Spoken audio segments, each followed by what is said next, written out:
Good afternoon, everyone. It is homecoming here on the campus of Capital University, and we got a football game to play as well as the hometown Crusaders get set to play host to the Yellow Jackets of Baldwin Wallace. Hello again, everyone. I'm Charlie Danis, joined by my broadcast partner, Jimmy Bloomfield. Welcome into the Rusty Bucket pregame show as we get you set for today's football matchup between the Crusaders and the Yellow Jackets. Jimmy, it's been a couple of weeks since we've seen Capital in action, because they had a bye week last week, but I want to go back to their last game back on September 15th. They played host to Heidelberg, and it was yet another heartbreaker for Capital, Jimmy, as the Crusaders fell 44-40.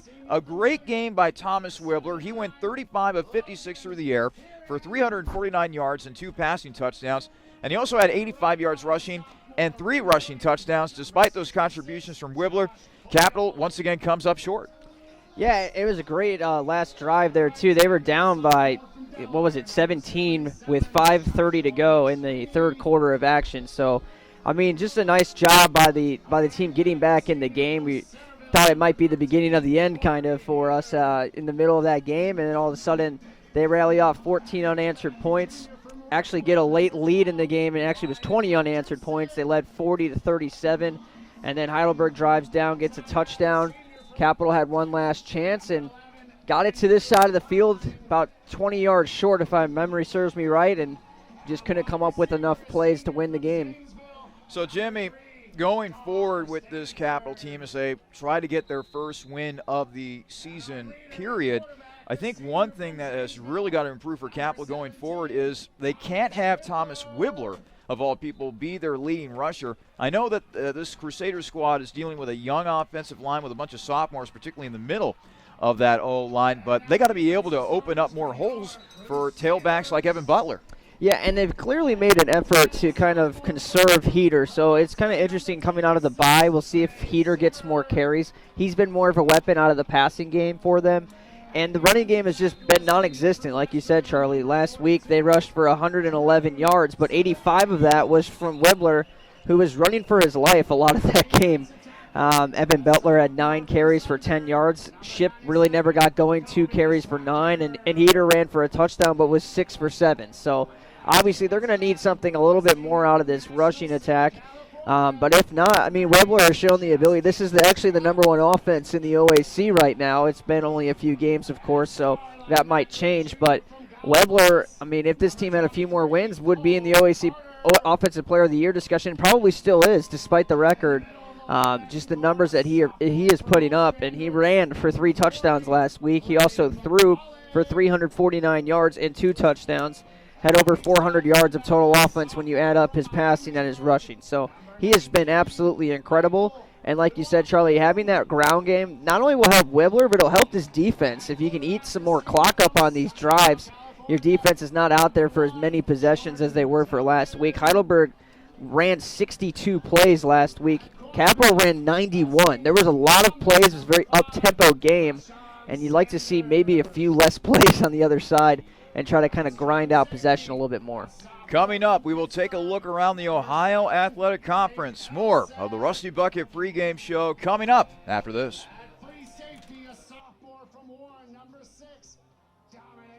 Not just a sports bar. I'm Gary Calico, founder and president of Rusty Bucket. A lot of families build their sports world around the bucket. It's not just a guy's night out. You can bring your wife, you can bring your kids. We get a lot of groups in after games. Great place after the game. Kids love to come here. The Rusty Bucket Restaurant and Tavern. The Rusty Bucket is a proud supporter of the Capital Crusaders. Visit us after the game at 2158 East Main Street and grab life by the bucket. I wanted to fly. They said I couldn't. So I built a plane, then a spaceship, then I went to the moon. I invented jazz, hip-hop, rock and roll. Some called it noise. I said it was music. I wrote a letter and sent it by ponies. It didn't get to you fast enough, so I used trucks and ships. But still, they weren't fast enough for me. So I lost the paper and the ink. I sent it by magic. I called it email. I made up new words: jukebox, bling, Google. And I decided some old words weren't okay to say ever again. The mustache. I tried to bring that back 17 times. I wore knickerbockers and shoulder pads, poodle skirts and flannel. When I came back from World War II, all I had was a t-shirt. so I made that cool. In fact, I invented cool. Who am I? I'm the spirit of youth. It's my job to move the world forward. Pepsi. Every generation refreshes the world. Welcome back to the Rusty Bucket pregame show as we continue to inch closer and closer to kickoff between Baldwin Wallace and Capital here on Homecoming.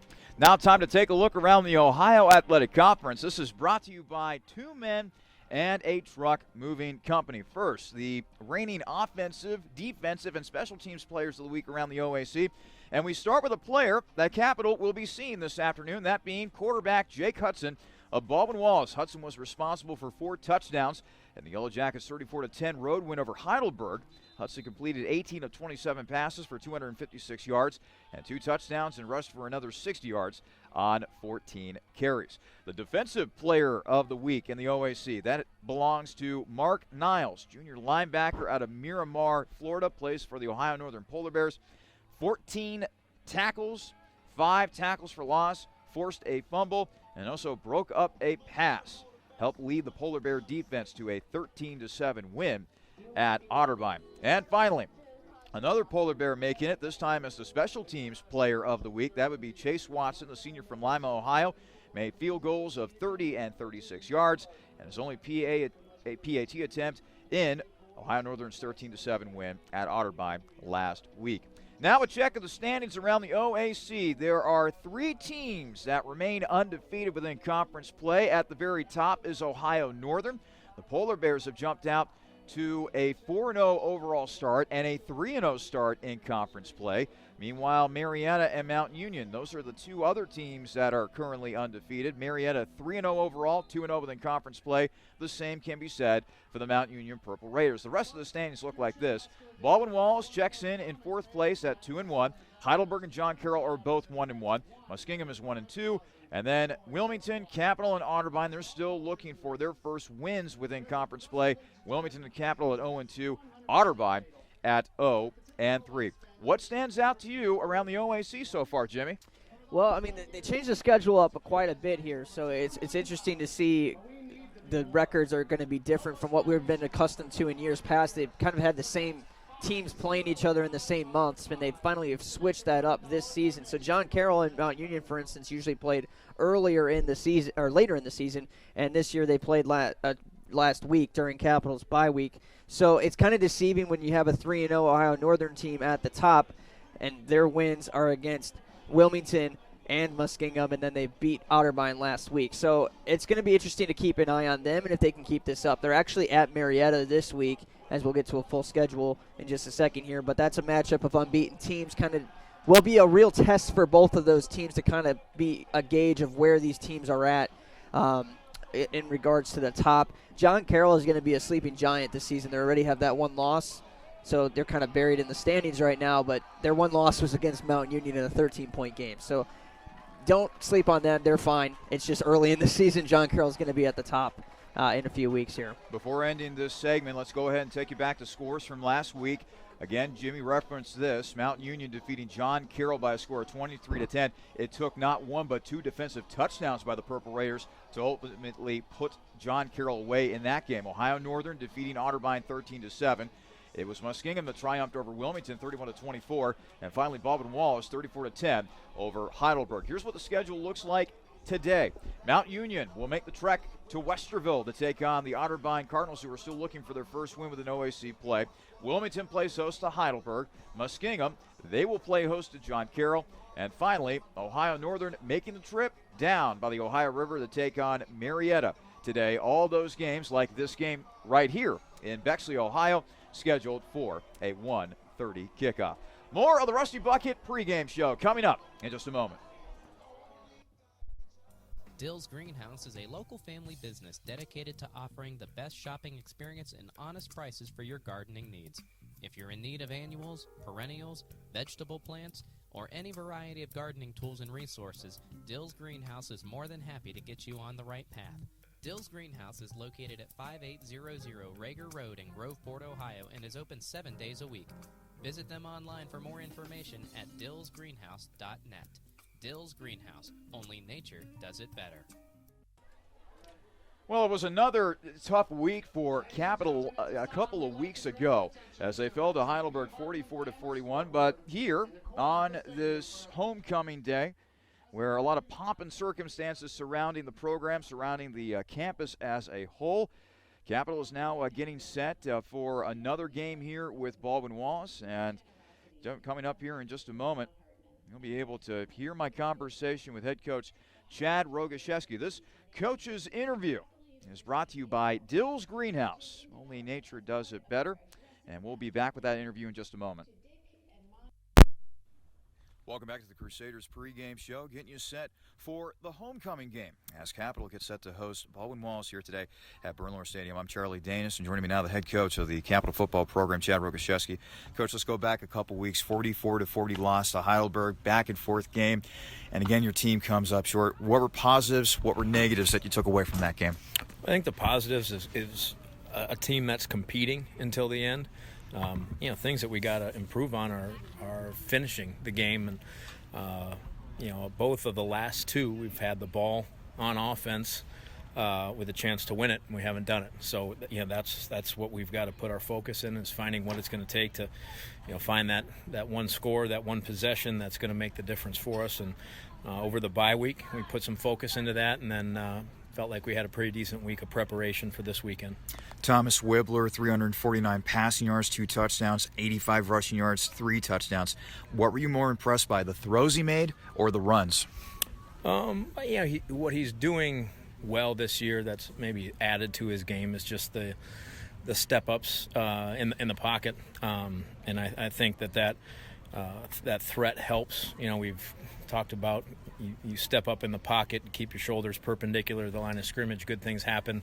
You start running sideways in the pocket, bad things happen. And he's kind of found some escapes on some called pass plays that have turned into big runs when they've had good coverage and maybe dropped some extra guys into coverage. So that's another added dimension. And sometimes we call some runs designed for him, but mostly it's been him just finding the escape in the pocket and coming up with some big plays for us that way.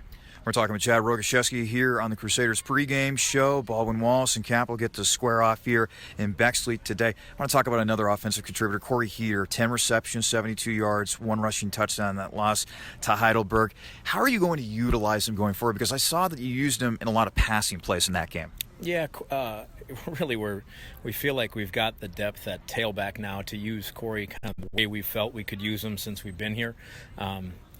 Whether it was for injuries or maybe lack of depth or lack of experience at the tailback position, we haven't always been able to do it. But he's a versatile player. He is very good receiving the ball both out of the backfield and lining up at a receiver position, and he carries the ball well also. So he gives us a lot of flexibility, and he's allowing us to use that this year, both with the additional depth at the tailback spot and an experience there, as well as staying healthy and being able to be out there more. You talked about how Thomas Wibbler's been doing a nice job of throwing the ball, and we also made mention of the fact that he ran the ball really well against Heidelberg, but I'm assuming that you don't want your quarterback to be the leading rusher for your team going forward, and you're dealing with a young offensive line here in 2018. What are some things that you've been working on in order to correct that and perhaps open up more holes for your tailbacks? Sure, and that's the learning curve that you go through with a young offensive line is, that just you try to keep it basic for them, because when you multiply the number of defensive looks they can get with any particular run play or pass protection, it really gets multiplied significantly. So we're really working to keep our schemes, both pass protection wise and run game wise, as simple as we can, so they can get good at the various fronts, stunts, blitzes that they could see from all of those. And then once we feel comfortable there, I think then we'll try to add to what we're doing schematically offensively. We're talking with Capital head coach Chad Rogaszewski here on the Crusaders pregame show. Well, Coach, let's talk about your opponent. Baldwin Wallace, 3-1 overall, 2-1 in conference play. Starts with their quarterback, Jake Hudson. He's got 9 passing touchdowns, second best in the conference. What makes him a standout signal caller? Oh, he's he's a lot like Thomas in his ability to throw the football, find open receivers. He's got a lot of weapons on offense, and then he is very effective running the football, and it's that dual threat guy, maybe even more to a higher degree. He can hurt you both ways, so he's definitely a guy we got to keep track of defensively. Hudson is a very good quarterback. What I noticed when I was looking at their statistics was he tends to evenly distribute the ball to his receivers. 16 receptions, 15 receptions, 14 receptions for a bunch of his wide receivers. What kind of challenges does that pose for your defense today? Well, I think it's a sign of the skill that they have around him. Running back positions, outside receivers, inside receivers. Like he's got a lot of options to go to. It's not a group that's going to focus in and get the majority of their targets on one single receiver. I think they've got a good, solid, deep group of receivers that really can pose a challenge for you, especially with the ability that they have to distribute to all of them. And Coach, before I let you go, hey, today's homecoming. Very happy day here on campus. What's homecoming like at Capitol? We got a good atmosphere on campus today. I know there's the Cap Fest going on. We've got a bunch of recruits over there getting fed at Cap Fest, and then hopefully a big crowd comes from over at the tailgate type party to get things going here in the stadium when we kick off at 1:30. All right, Coach. Well, thank you, and good luck against Baldwin Wallace today. Great, thanks. Hey, Coach Chad Rogaszewski joining us here on the Crusaders pregame show. Much more coming up after this. This is a message for the nurses among us, for those who dream of saving lives, for those who are driven to improve care, and for those ready to help heal what's broken, be it a single bone fracture or an entire hospital system. Capital University's advanced nursing programs are built for you. Engaged faculty, immersive learning, and intimate classes where you'll know everyone's name. To learn more, visit capital.edu/nursing. Advanced nursing at Capital University, for those driven to do more.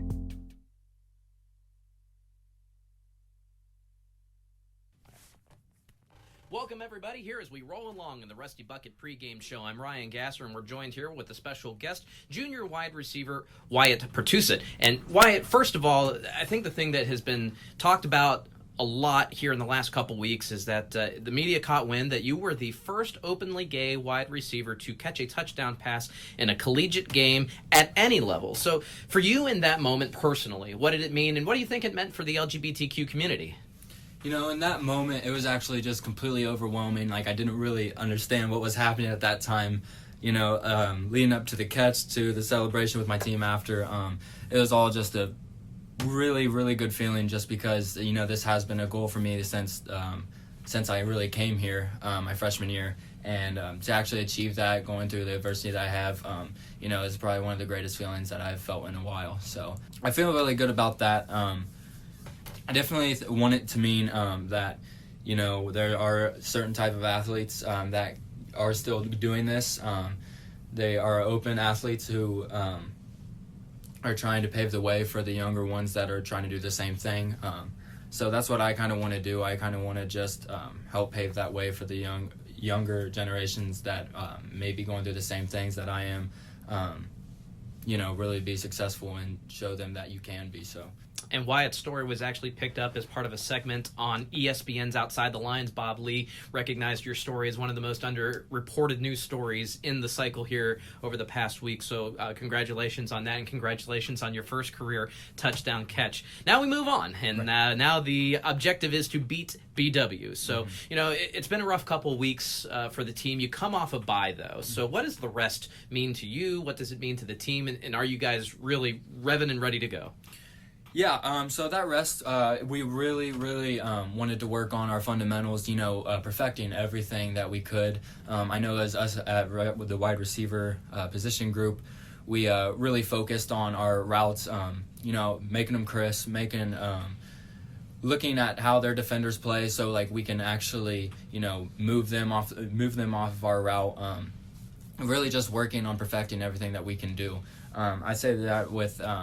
the same with each other position group. We all just focused on ourselves and what we really needed to do to, you know, score those extra 5 points that we missed in the last games where we could have easily scored and just, you know, maybe gotten us a win. But we're focused on, finding that extra 5 points in that rest. So I think we've done a really good job at resting up. We've done a really good job just working on ourselves. So I think we are ready. As it leads down to it, we really can't wait to get back on the field Saturday here at Bernlohr Stadium. So I think we are very ready to take on this next opponent. We're here in the Rusty Bucket pregame show, joined by Wyatt Pertussit. And Wyatt, you're wide receiver 3. You get 2 guys in front of you named David Barnett and Dar Stanford, and arguably 2 of the best in the OAC. Mm-hmm. So what advantage does that provide to you, being possibly the overlooked guy? So actually, coming into this season, I kind of looked at myself as, the secret weapon to David Barnett and Dar Stanford. Those 2 are probably, like you said, the greatest receivers in the OAC and arguably one of the top 2 in the nation. So those other teams are going to get looks at them, when scouting us and studying us and how we do things. And they're really going to take advantage of studying those 2. So, when that happens, I got to be ready to step up and be that third guy to be like, oh, wow, we can't guard all 3 of them. So got to do what we can. So. And we're looking forward to seeing you here on the field. And, talking about your time on the field, you also line up as the team's starting punter, but your name hasn't been called for punting very often this season. How much does it make you happy that you're not doing that job, but also to have a second role on the team on special teams?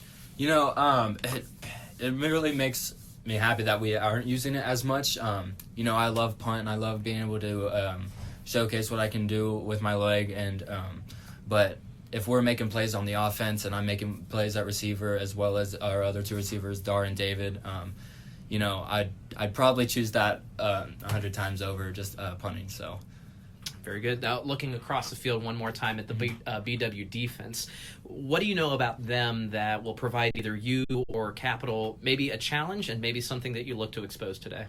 The BW defense is really precise in what they do. They perfect everything, and so we've been looking at that closely. Maybe not as athletic as the other defenses that we've been facing this season, but definitely are perfectionist, and we got to work around that, and we got to do our routes perfect, and we got to do our job just that much more efficient. So that's definitely what we got to work on. But I'm very excited to face this defense.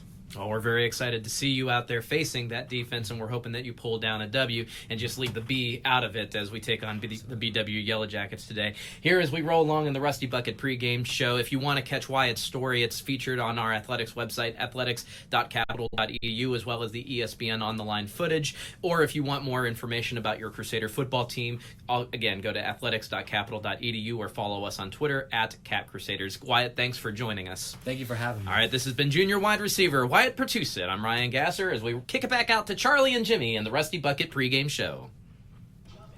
Thank you very much, Ryan. And thank you very much to Wyatt Pertussit for doing that interview with Ryan. Wyatt was able to achieve quite a bit of history earlier in the season, and glad that we have him here in the purple and white here at Capital University. It is now time to preview Capital today. This is brought to you by Plink's Cafe and Pizzeria. Well, Jimmy, we know that Capital's offense can roll up yards, can score points, they can sling it all over the field with Thomas Wibbler, quarterback, with David Barnett and Dar Stanford at wide receiver. But I think it bears mentioning again, they have to find a hard-nosed running attack from one of their tailbacks. Now, whether that be Evan Butler or somebody else, they got to be able to get that going, because you can't have your quarterback be your leading rusher every week and expect to be successful. No, and it wasn't like it was designed runs for Wibbler either. He was kind of just back there running for his life at the end of that game, and that's where a lot of the rushing yards came from on those last few drives when he was doing his best to just improvise and make something happen and keep the game alive. So,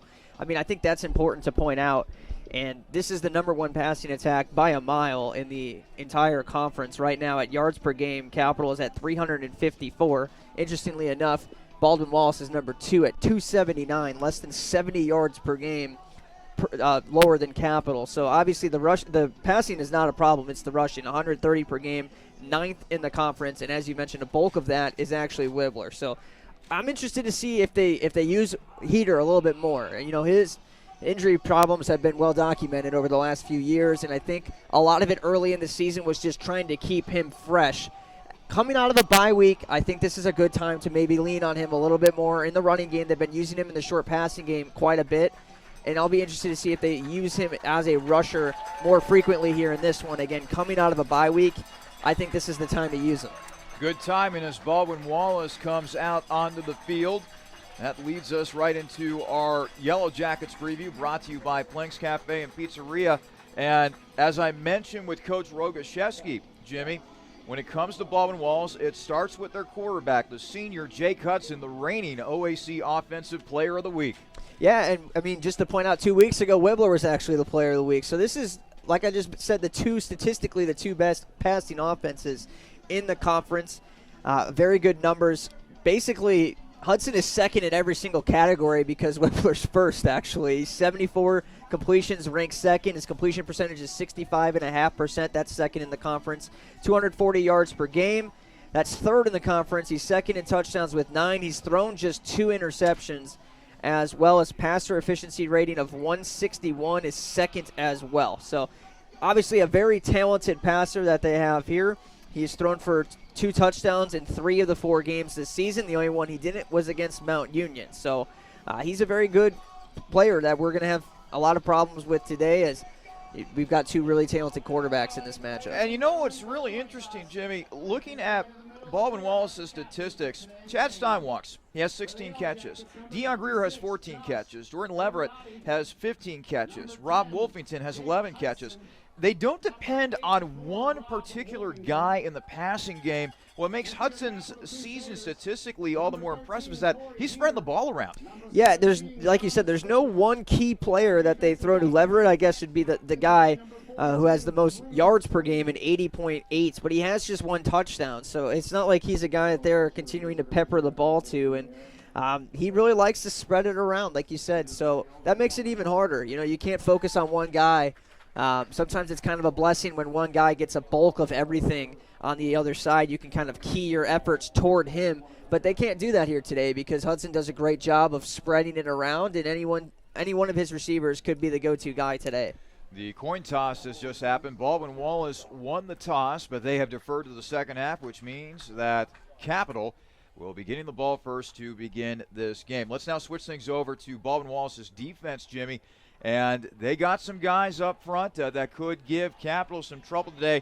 One guy that I definitely want to highlight is Wesley Spence, the 6'1", 215-pound senior from Canton, Ohio, has gotten off to a nice start.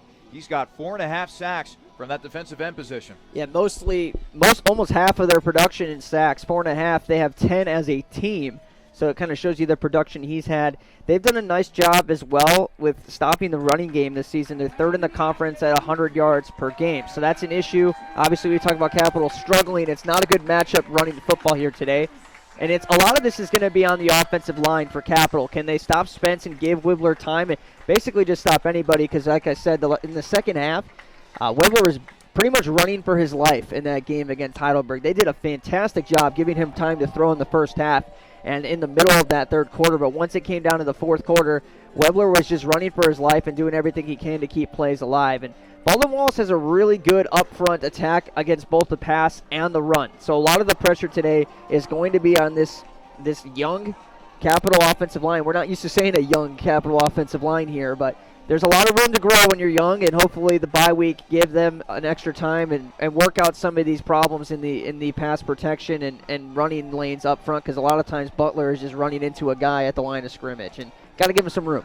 So that will conclude the Rusty Bucket pregame show. Both teams are out onto the field, so we're actually going to keep it right here at Vermont Field at Bernlohr Stadium. Again, good afternoon, everyone, alongside Jimmy Bloomfield. I'm Charlie Danis. So glad that we could have you along for the ride for another presentation of Crusaders football here on the Capital Sports Network. Sun is shining. Blue skies overhead. It is an absolutely perfect day for football here in Bexley, Ohio. It was a perfect night for high school football as well last night. So the great weather continues this weekend in Central Ohio. Our temperature at kickoff is 67 degrees. We are ready to go. Baldwin Wallace will kick things away. It'll be Capital who will receive the ball first. Antoine Ship is back deep to return for Capital. along with Dylan Schoonover. Meanwhile, for Baldwin Wallace, Riley Jones, senior place kicker out of Mogadore, Ohio, getting set to kick things away. Big game always when it's homecoming. It's a big recruiting weekend as well. You can see a lot of guys down on the sideline that are obviously recruits and just kind of street clothes hanging out with the team. And, you know, you really want to put on a good show, not only for your fans today, but also for your recruits. This is a big weekend in terms of, you know, getting some new players to come in next season. So you always want to come out strong at homecoming weekend and keep not only the fans and the crowd engaged, but also your recruits down there in the sideline. You want to make sure they have a good time. So Riley Jones, he'll tee it up. Left-footed kicker, he'll step back. Perfect weather for football. Let's get it going. Till meets ball, and it's a hard 10 bouncer up the middle. Now Schoonover will take it around the 25, and he'll scoot his way past the 30 to about the 31-yard line. Interesting that Baldwin Wallace went with that kick. Decent return for Schoonover. And now decent field position for Capital. Offensive stars for Capital look like this.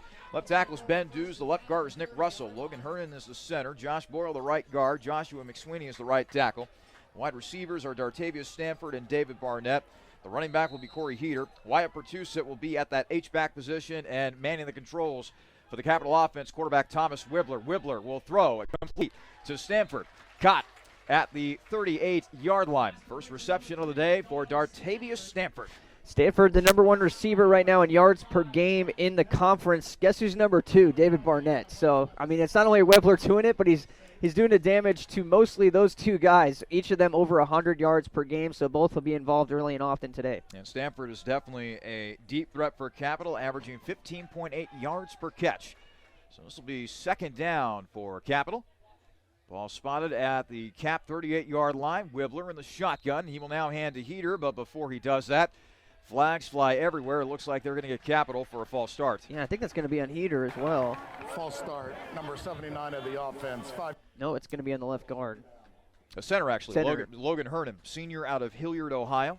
There was something off with the timing there. Heater had his feet in motion like he was ready to run there, and it seemed like the snap came out late. And it's hard to false start when you're the center, but usually it's an issue with a snap when that happens. So that'll back the ball up to the Capital 32. Wibbler in the shotgun. 3 wideouts to the near side. Now he puts Heater in motion. The fake to Butler. They'll set up a screen. Heater's got some room to the 35 to the 40. 45, 50. Ooh. Oh, he just got tripped up. I'm right there with you, partner. Yep. If he did not get shoestring tackled that time, Heater might have been gone. Yeah, that was an absolute, like you just said, a shoestring tackle, just diving at him from behind, and it was just enough to make him stumble to the ground. So, ball will now be spotted at the Baldwin Wallace 49-yard line. Wibbler once again on the shotgun. Barnett split out on the far side. Dartavius Stanford out there as well. Wibbler barking out the cadences as we're just underway here at Bernlohr Stadium. The give is to Corey Heater, and Heater, I don't know what happened there. He got tripped up by the turf. The turf monster got him that time. But I like that they're using Heater early and often here. We touched on that. You know, coming out of a bye week, a guy that's had some injury issues, but, you know, he's a senior, so he's only got a few games left here in his season, and let's start giving him the ball and see what he can do on offense. No gain on that last play for Heater, so it's a 2nd and 10. Capital at the Baldwin Wallace 48-yard line. Wibbler in the shotgun, 4 wide. He will go play action. Wibbler will throw over the middle, and it's dropped by Barnett. Barnett had the ball at the 45-yard line, but he dropped it. In on the coverage for Baldwin Wallace was Ty Fields, the senior defensive back out of St. Augustine, Florida. A lot of pressure came right up the middle, too, there on a blitz, and Wibbler did a fantastic job just hanging in there, hanging in the pocket. The pocket protected him nicely there, and that should have been a completion. So now it sets up a 3rd and 10 for the Baldwin Wallace 48. Wibbler back to throw, looking, going to his right, and still looking, and he'll finally be taken down back at the Capital 45-yard line. Boy, that was a covered sack if there ever was one. Finally bringing him down on the play was Jake Schrock, junior defensive lineman from Rockport, Massachusetts. Yeah, Tyono Orocho in there as well on the other side. And you said that, Charlie. It was a coverage sack. Nowhere to go with the football. Wibbler continued to dance around. He had 5 or 6 or 7 seconds to throw that ball. Ball doesn't come out, so that one's not on the offensive line. Got to get the ball out there, even if it's just an incompletion. Wyatt Pertusic out to punt the football away for Capital. 12:04 and counting in the first quarter. Still no score between Baldwin Wallace and Capital. Pertusic gets away. This is a good punt. It'll be taken. Oh, at the 15. Now it's a loose ball, and Capital comes away with it. Just completely misjudged. He tried to catch it off of a hop, and there was no one near him on the initial catch. He could have easily just brought that in. That went off the hands of Ty Gallo, it looked like. And Dylan Schoonover is the one who picks it up for Capital. Boy, that was a gift. Yeah, it sure was. It just seemed like he misjudged the ball. Like I said, it short hopped him, and there wasn't a whole lot of pressure coming down on the return man there. But it short hops him, and he drops the ball, and it's a gift, like you said, for Capital inside the 20 to start the drive. 1st and 10, and now we have a timeout being taken by Baldwin Wallace. We will step aside as well. 11:53 remaining in the first quarter. Capital nothing. Baldwin Wallace likewise here on the Capital Sports Network. With 14 TVs to watch your favorite team or the next big event, Blank's Cafe and Pizzeria in German Village is ready for you and your group today. Plenty of free parking, free Wi-Fi, banquet rooms for private parties, and daily specials. What more reason do you need to visit Plank's Cafe and Pizzeria? Plank's is located at 743 Parsons Avenue and has been serving the Columbus community since 1939. Plank's is on the web at plankscafe.com or available by phone at 614-443-6251. Plank's Cafe and Pizzeria is a proud supporter of Crusader Athletics. 11:53 remaining in the first quarter. Baldwin Wallace and Capital scoreless, but Capital getting a gift after a fumble off of a potential punt return by Ty Gallo. Dylan Schoonover with the fumble recovery. And now Capital set up beautifully here. 1st and 10 at the Baldwin Wallace 14-yard line. Wibbler's in the shotgun. He's got 4 wideouts, 3 to his left. He'll now throw, and it is almost caught by Dar Stanford. That ball might have been altered a little bit trajectory-wise by Anthony Kendall, the freshman defensive back from Port Richey, Florida. But Dar will tell you that's a catch you should have made. Yeah, Kendall did get a piece of it, changing the direction enough. And those are tough catches, even if Stanford's going to say he should have came up with that. That's a really tough catch when the ball is altered even just slightly. So now it's 2nd and 10 for Capital, still at the Yellow Jacket 14-yard line. Back to throw is Wibbler. He will throw over the middle, but not much there. Making the catch for Capital was Connor McLeod, the senior out of Reynoldsburg, Ohio. He's probably proud of his Raiders this season. 6-0 start for them. Big win over Pickerington North last night. Reynoldsburg 6-0 for the first time since 1961. Wow. So now it is going to be a 3rd and long situation for Capital. Boy, it'd be really disappointing here if Capital didn't come away with a touchdown, but at least try to get a field goal out of this here. So now Wibbler will be in the shotgun. 3 wideouts to the far side. It's a play action. Wibbler will throw. It is a pass that is dropped by Corey Heater coming out of the backfield that time. Coming in on the coverage for Baldwin Wallace was Kyle Kelly, junior defensive back out of Wadsworth, Ohio. Yeah, they faked the run there with Heater and then tried to lead him with a pass out in the flat to our left, or to the left of the quarterback as well. And Heater just couldn't come up with it, was thinking about what he was going to do with it after he caught it. You just got to look it in sometimes. So now Blake Middleton will come on for a field goal here. He's 1 of 3 on the season, a long of 25. Snap back, hold down, kick. On the way, it is up, and it is good. Quick timeout, 11:01 remaining in the first quarter. Capital 3, Baldwin Wallace nothing. Here on the Capital Sports Network.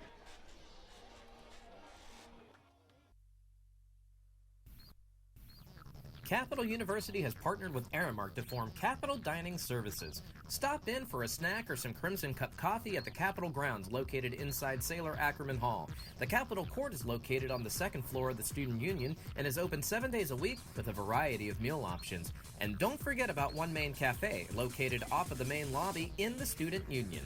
Capital Dining Services and all of its locations powered by Aramark are proud supporters of Crusader Athletics. For venue hours and more information, go to capital.campusdish.com.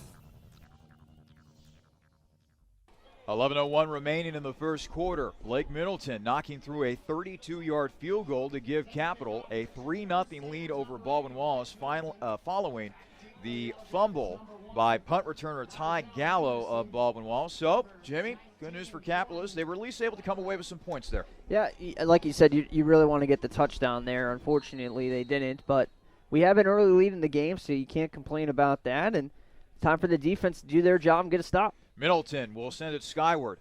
It's going out of bounds, no? Nope, this will be caught at the 20-yard line by one of the upmen. And it will be returned somewhere around the 30-yard line. Looked as though that DeJuan Glover, senior wide receiver out of Elyria, Ohio, made the return there for Baldwin Wallace. So now we get to see the Yellow Jackets offense for the first time today. Their starters look like this. Left tackle Dalton Zanosko. Left guard is Patrick Simon. Javon Metagurtian will be the center today. Trevor Pegg is the right guard. Right tackle is Clayton Stanton. The quarterback is Jay Cutts. And the wide receivers, Dion Greer, Jordan Leverett, Rob Wolfington, and Chad Steinwalks. And the running back is John Murray Jr. So it'll be 1st and 10 for the Yellow Jackets from their own 32-yard line. Hudson will set himself up in the shotgun with 3 wideouts out there. And the give will be to Murray. And Murray Jr. trying to find some room outside, but he will not find anything right there. Disrupting the play big time right there was defensive end Justin Scott, the native of National City, California. Yeah, again, going back to the kickoff, it looked like it was going out of bounds, but it was fielded anyway by the up man, and they start off about the same field position as they would have. Hudson will now go back to throw. He's looking deep. Might have a man, and it is incomplete.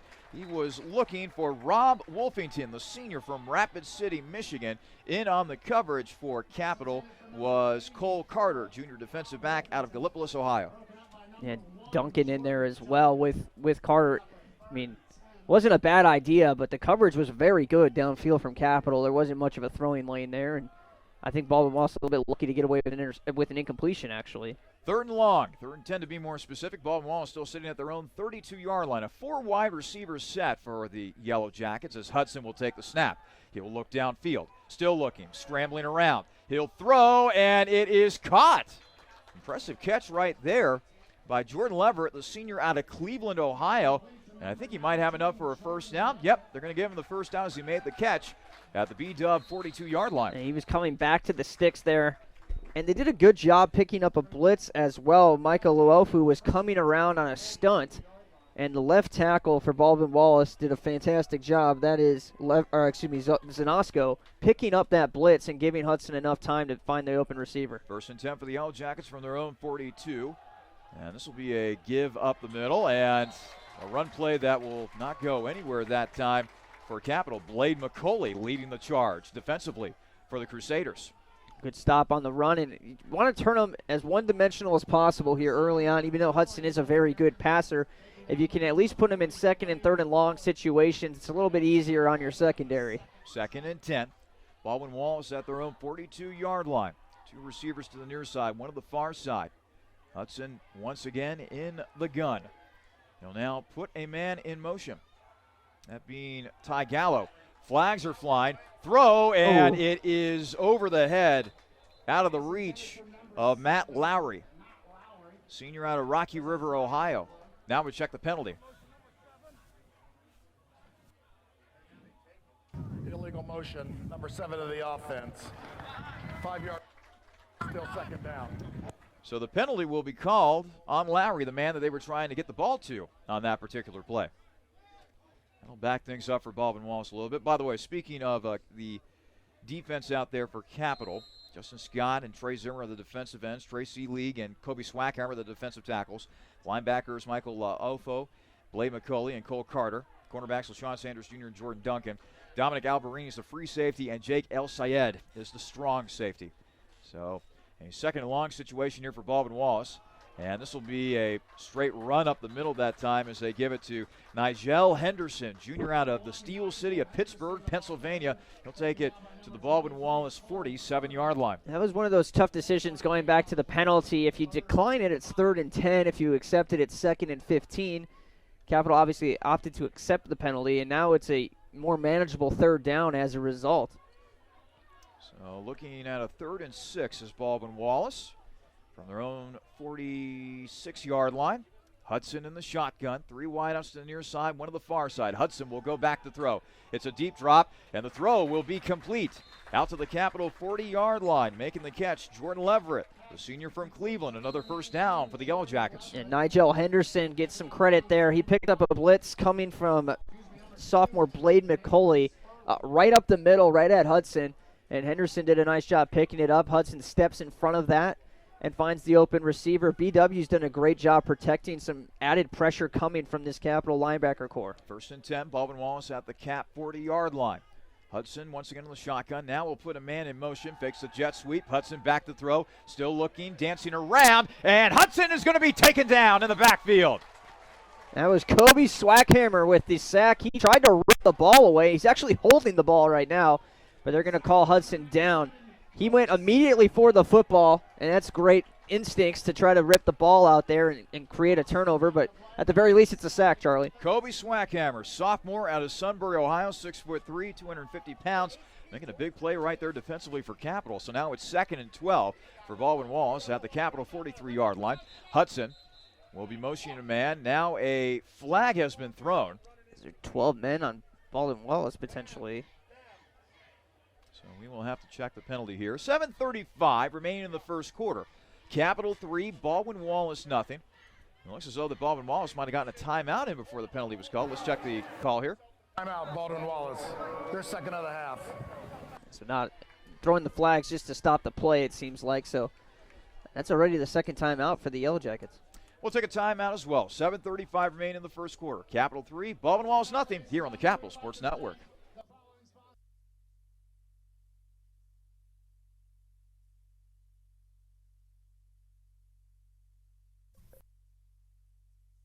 New vehicles, reliable pre-owned vehicles, top-notch, high-quality service technicians, and friendly, trustworthy sales associates dedicated to customer service. Byers Airport Subaru in Columbus is ready to get you into the vehicle that you were meant for. Stop by to see our selection at 401 North Hamilton Road in Columbus and take a test drive, or call Byers Airport Subaru at 877-265-9695 today. Byers Airport Subaru is a proud supporter of Crusader Athletics. Subaru, confidence in motion. Back here at Bernlohr Stadium, 7:35 remaining in the first quarter. Capital 3, Baldwin Wallace nothing. Quick check of scores around the OAC. Mount Union out to a 14-0 lead against Otterbein in the first quarter. Heidelberg 7-0 over Wilmington. And Ohio Northern leading Marietta 7-0 as well. It's a 2nd and long, 2nd and 12 to be more specific for Baldwin Wallace. Hudson sees a blitz coming, so he checks to the sideline, calls a different play. Hudson in the shotgun. He'll call a run play, it seems like. The give will be to John Murray Jr., and Murray Jr. will only be able to take it to about the 40-yard line. Coming in to make the play, Michael Laofo. It's interesting. They saw the blitz coming, and instead of audibling off to a pass or something short, kind of try to counter the blitz, they ran right into it. And it's only a 2-yard gain as a result. 3rd and long situation here for Baldwin Wallace. Hudson in the shotgun. A receiver to the far side, 2 to the near side. Now a man is put in motion. Hudson will now go back to throw. Looking, and it is incomplete. His intended target that time was Rob Wolfington, but Wolfington slipped on the turf. Therefore, that led to the incomplete pass. Yeah. And a key stop right there for Capital. And Duncan was trying to guard him, and Carter ran right into Duncan. The two just literally collided and hit the ground. That's why he was so wide open there. And a huge miscommunication in the backfield defensively. Fortunately, it doesn't hurt Capital. So now on to punt the football away is Rob Wolfington. So he doubles as a wide receiver and a punter apparently for this Baldwin Wallace squad. Back to receive for Capital's Antoine Ship. Ship, a junior out of Carroll City, Florida. Punt is away, rugby-style type of kick.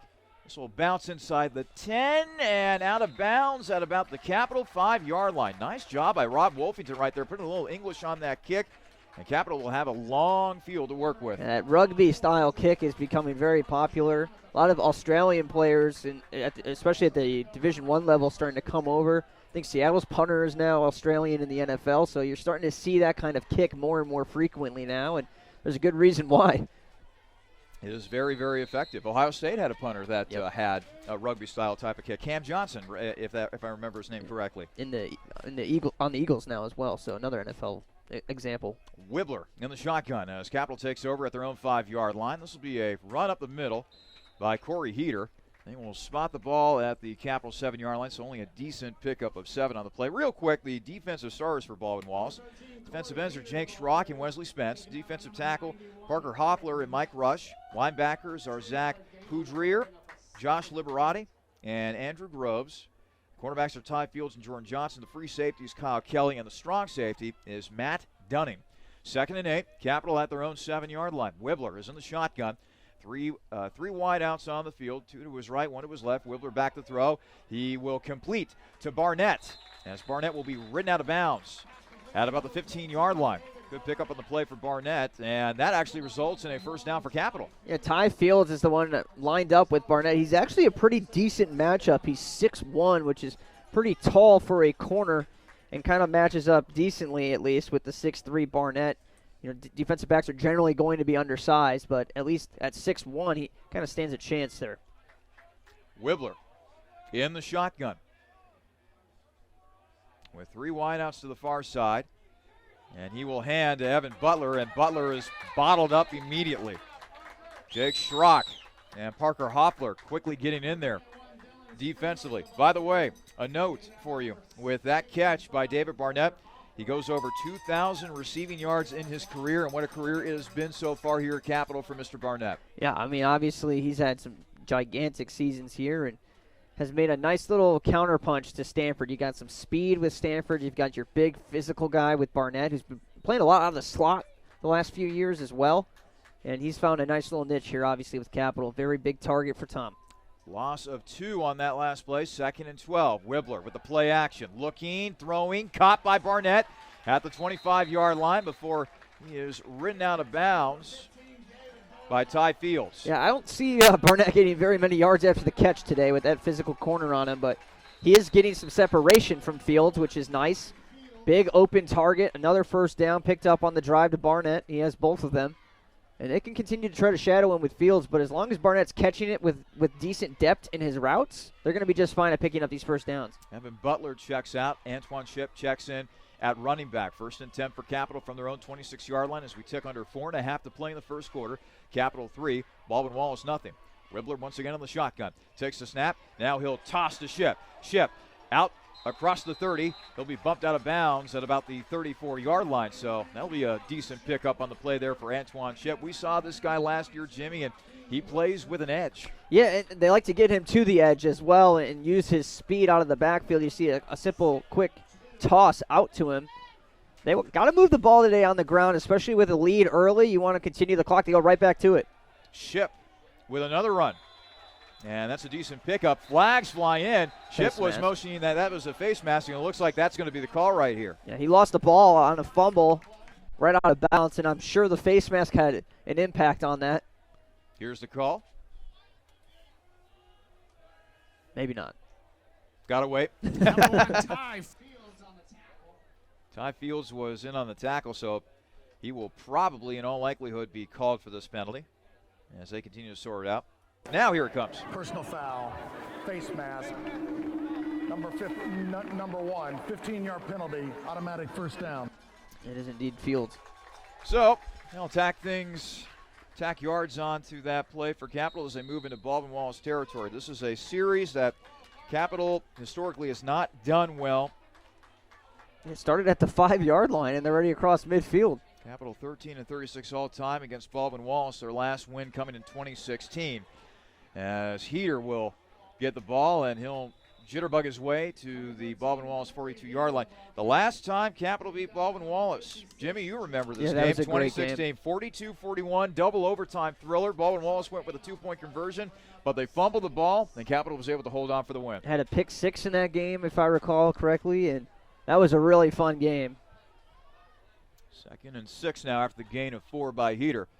Capital now at the Baldwin Wallace 42-yard line. Wibbler's in the shotgun.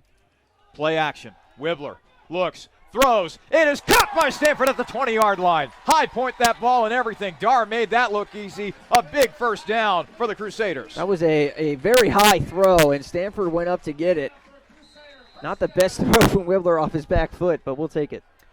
Dartavius Stanford showing that even though he's 5'10", he can still sky and go get that football. So 1st and 10, they will spot the ball at the Baldwin Wallace 18-yard line after that big gain by Stanford. Wibbler will be in the shotgun. He's got 3 wideouts to his right. Barnett, Stanford over there bunched together with Pertusit as well. It's another toss to Antoine Ship inside the 15. He'll cut his way up to the 11-yard line. Antoine Ship showing some good energy carrying the football, Jimmy. Yeah, Ship is, again, kind of the speed back that they have with this group, and they obviously want to get him more involved in the ground game, especially playing with a lead. It gives you a little bit more of an edge when you run the ball, obviously. Keep that clock churning and keep your offense balanced. You want to have Wibbler sit back and throw the ball 56 times. I mean, he's putting up big numbers, but it's not normally a winning formula when your quarterback throws the ball 50-plus times a game. Gain of 7 on that last play, 2nd and 3. Capital now with the Yellow Jacket 11-yard line. Man put in motion. Wibbler takes the snap, and now he will simply run it up the middle. Boy, that play looked a little discombobulated that time, as making the tackle for Baldwin Wallace was Taino Arocho, sophomore from Holiday, Florida. Yeah, the handoff exchange was not clean. Heater actually tripped, and I think that's what led to Wibbler keeping it on the read option. There was no option really that would have worked there for Capital. So now it sets up a 3rd and 2 for Capital from the Yellow Jacket 10-yard line. 1:40 remained in the first quarter. Capital looking to add to its 3-0 lead over Baldwin Wallace. Wibbler will set up in a shotgun-type formation. He's got Barnett split out wide to the left. Man put in motion. And now all sorts of trouble as they toss it to Heater. Ooh. And now they say that Wibbler was down at the 15-yard line. I don't know about that. It looked like Wibbler pitched the ball just in time to get it off to Heater, but they immediately whistled Wibbler down back at the Baldwin Wallace 16-yard line.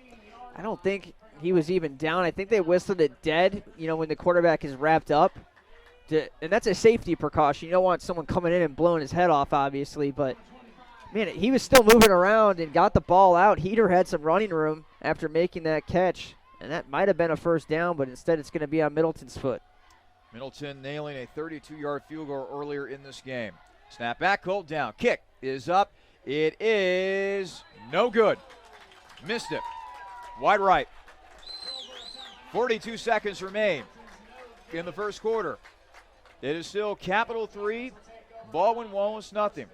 We'll give you another score update around the Ohio Athletic Conference. Mount Union up big over Otterbein already, 21-0 with 4:44 remaining in the first quarter. Heidelberg out to a 14-0 lead over Wilmington with 6:02 remaining in the first quarter of that game. John Carroll leads Muskingum 6-0 with 54 seconds remaining in the first quarter of that game. And in a matchup of two teams that are undefeated, at least in conference play, Ohio Northern and Marietta knotted at 7, 4:25 remaining in the first quarter of that ball game. So after the missed field goal, Baldwin Wallace will take over 1st and 10 at their own 20-yard line following the missed field goal by Blake Middleton. Hudson in the shotgun. No, it's actually a wildcat play. And running it up the middle looked like was Matt Lowry, 5'10 senior from Rocky River. Yeah, he sent Hudson in motion and then faked a pass to the quarterback. Blasted up the middle for about 8 or 9. 22 seconds of counting in the first quarter. And the way Baldwin Wallace is going about this right now, I think they might want to get one more play out before the end of the first quarter. Hudson in the shotgun. 2 wideouts to the near side, 1 to the far side. On this 2nd and 1 from the Yellow Jacket 29-yard line. Hudson takes the snap. He'll go back to throw. Looking, running to his right. Still looking downfield. The throw is incomplete. Then a flag is thrown at the Baldwin Wallace 41-yard line. The intended target was Rob Wolfington. El-Sayed just jumped that route. You never want to throw across your body like that. Ball hung up there, and El-Sayed almost came in and intercepted it. The penalty flag is in the secondary. I don't know if this is going to be either an offensive pass interference for a pick play or if it's going to be defensive holding. Let's go ahead and get the call. Holding on the defense, number 40, 10-yard penalty. Yeah, where it was on the field, it was probably going to be one of those two. And it's against Blaine McCauley. Yeah, Blaine McCauley, the sophomore. And because of that penalty, I think they're going to get one more play before the end of the first quarter. Or is that the rule? No, they should be switching sides here. I don't know why they're doing an untimed down. It's not the end of the half. So they should be flipping the field here. I don't know what's going on. I think that the players are right along with you as well. Yeah, this isn't the end of the half, so you should be flipping the sides. And Coach Rogo's talking to the official over here, but they're going to run an untimed down, I guess. So Hudson will be in the shotgun with a 3 wide receiver set. How in the world are they able to get this play off? Now it's a pass that will be completed. Making the reception for Baldwin Wallace is Darion Greer. That's how the first quarter will end in rather bizarre fashion. As we head to the second quarter, Capital 3, Baldwin Wallace nothing, here on the Capital Sports Network. Capital Athletics would like to thank all of its partners for their support of Crusader Athletics. Donato's Pizza, Planks Cafe, Dill's Greenhouse, OSU Wexner Medical Center, Zoe's Cafe, The Honey Baked Ham Company, The Rusty Bucket, Jimmy John's, On the Border Mexican Grill and Cantina, Byers Airport Subaru, Pepsi, the CU Society of Sports Management, Marriott Columbus Airport, Capital Dining Services and One Man Cafe, and the Peking Dynasty.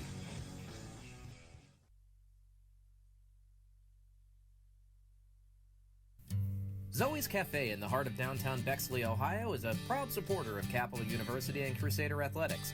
Zoe's Cafe is a casual, multi-cuisine restaurant that specializes in breakfast and lunch dishes, but also sports a vibrant outdoor patio and daily happy hour specials.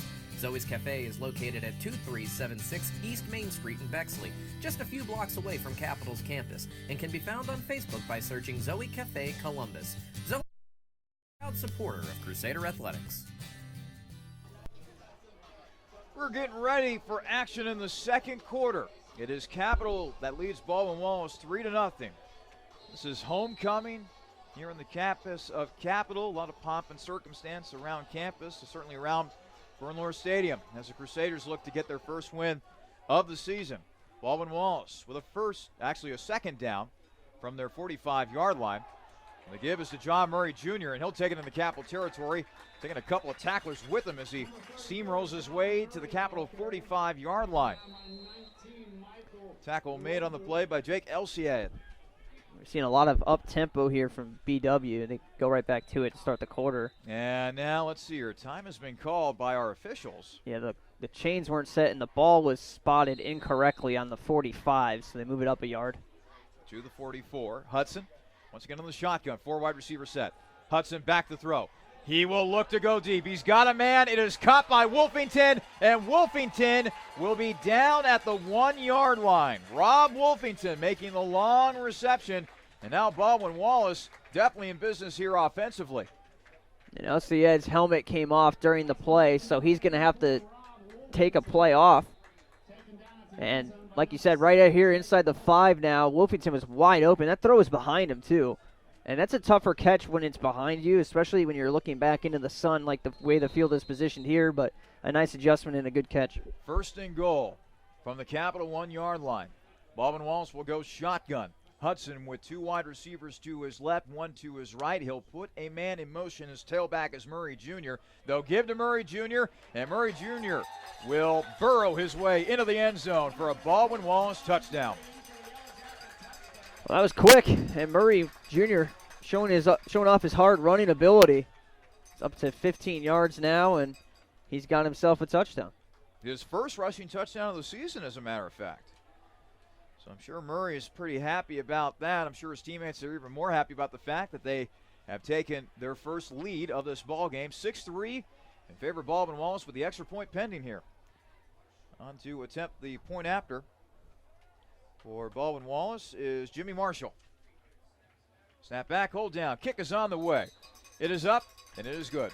Let's take a timeout. 14-12 remaining in the second quarter. Baldwin Wallace 7, Capital 3, here on the Capital Sports Network.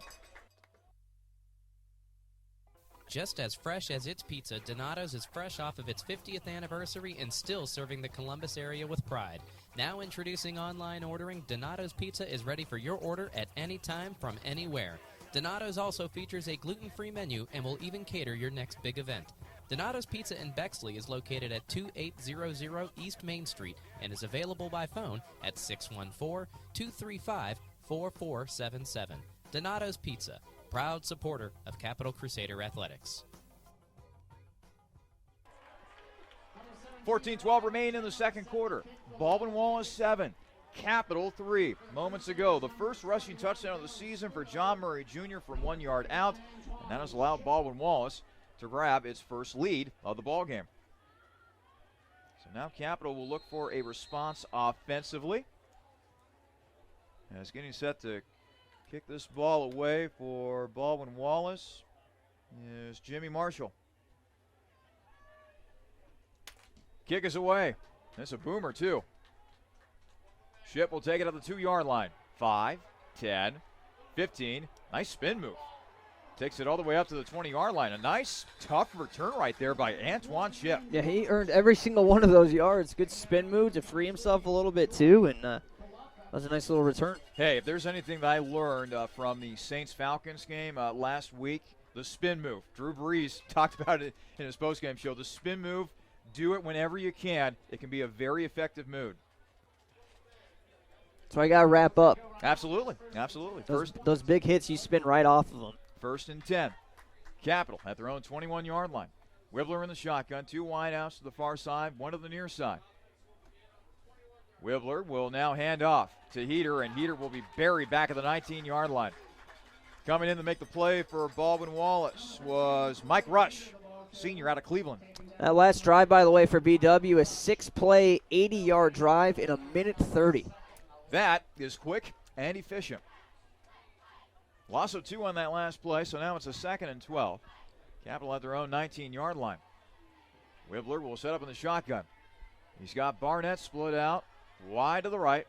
Dar Stanford and Pertussit wide to the left. Puts Dar Stanford in motion. Wibbler with a play action.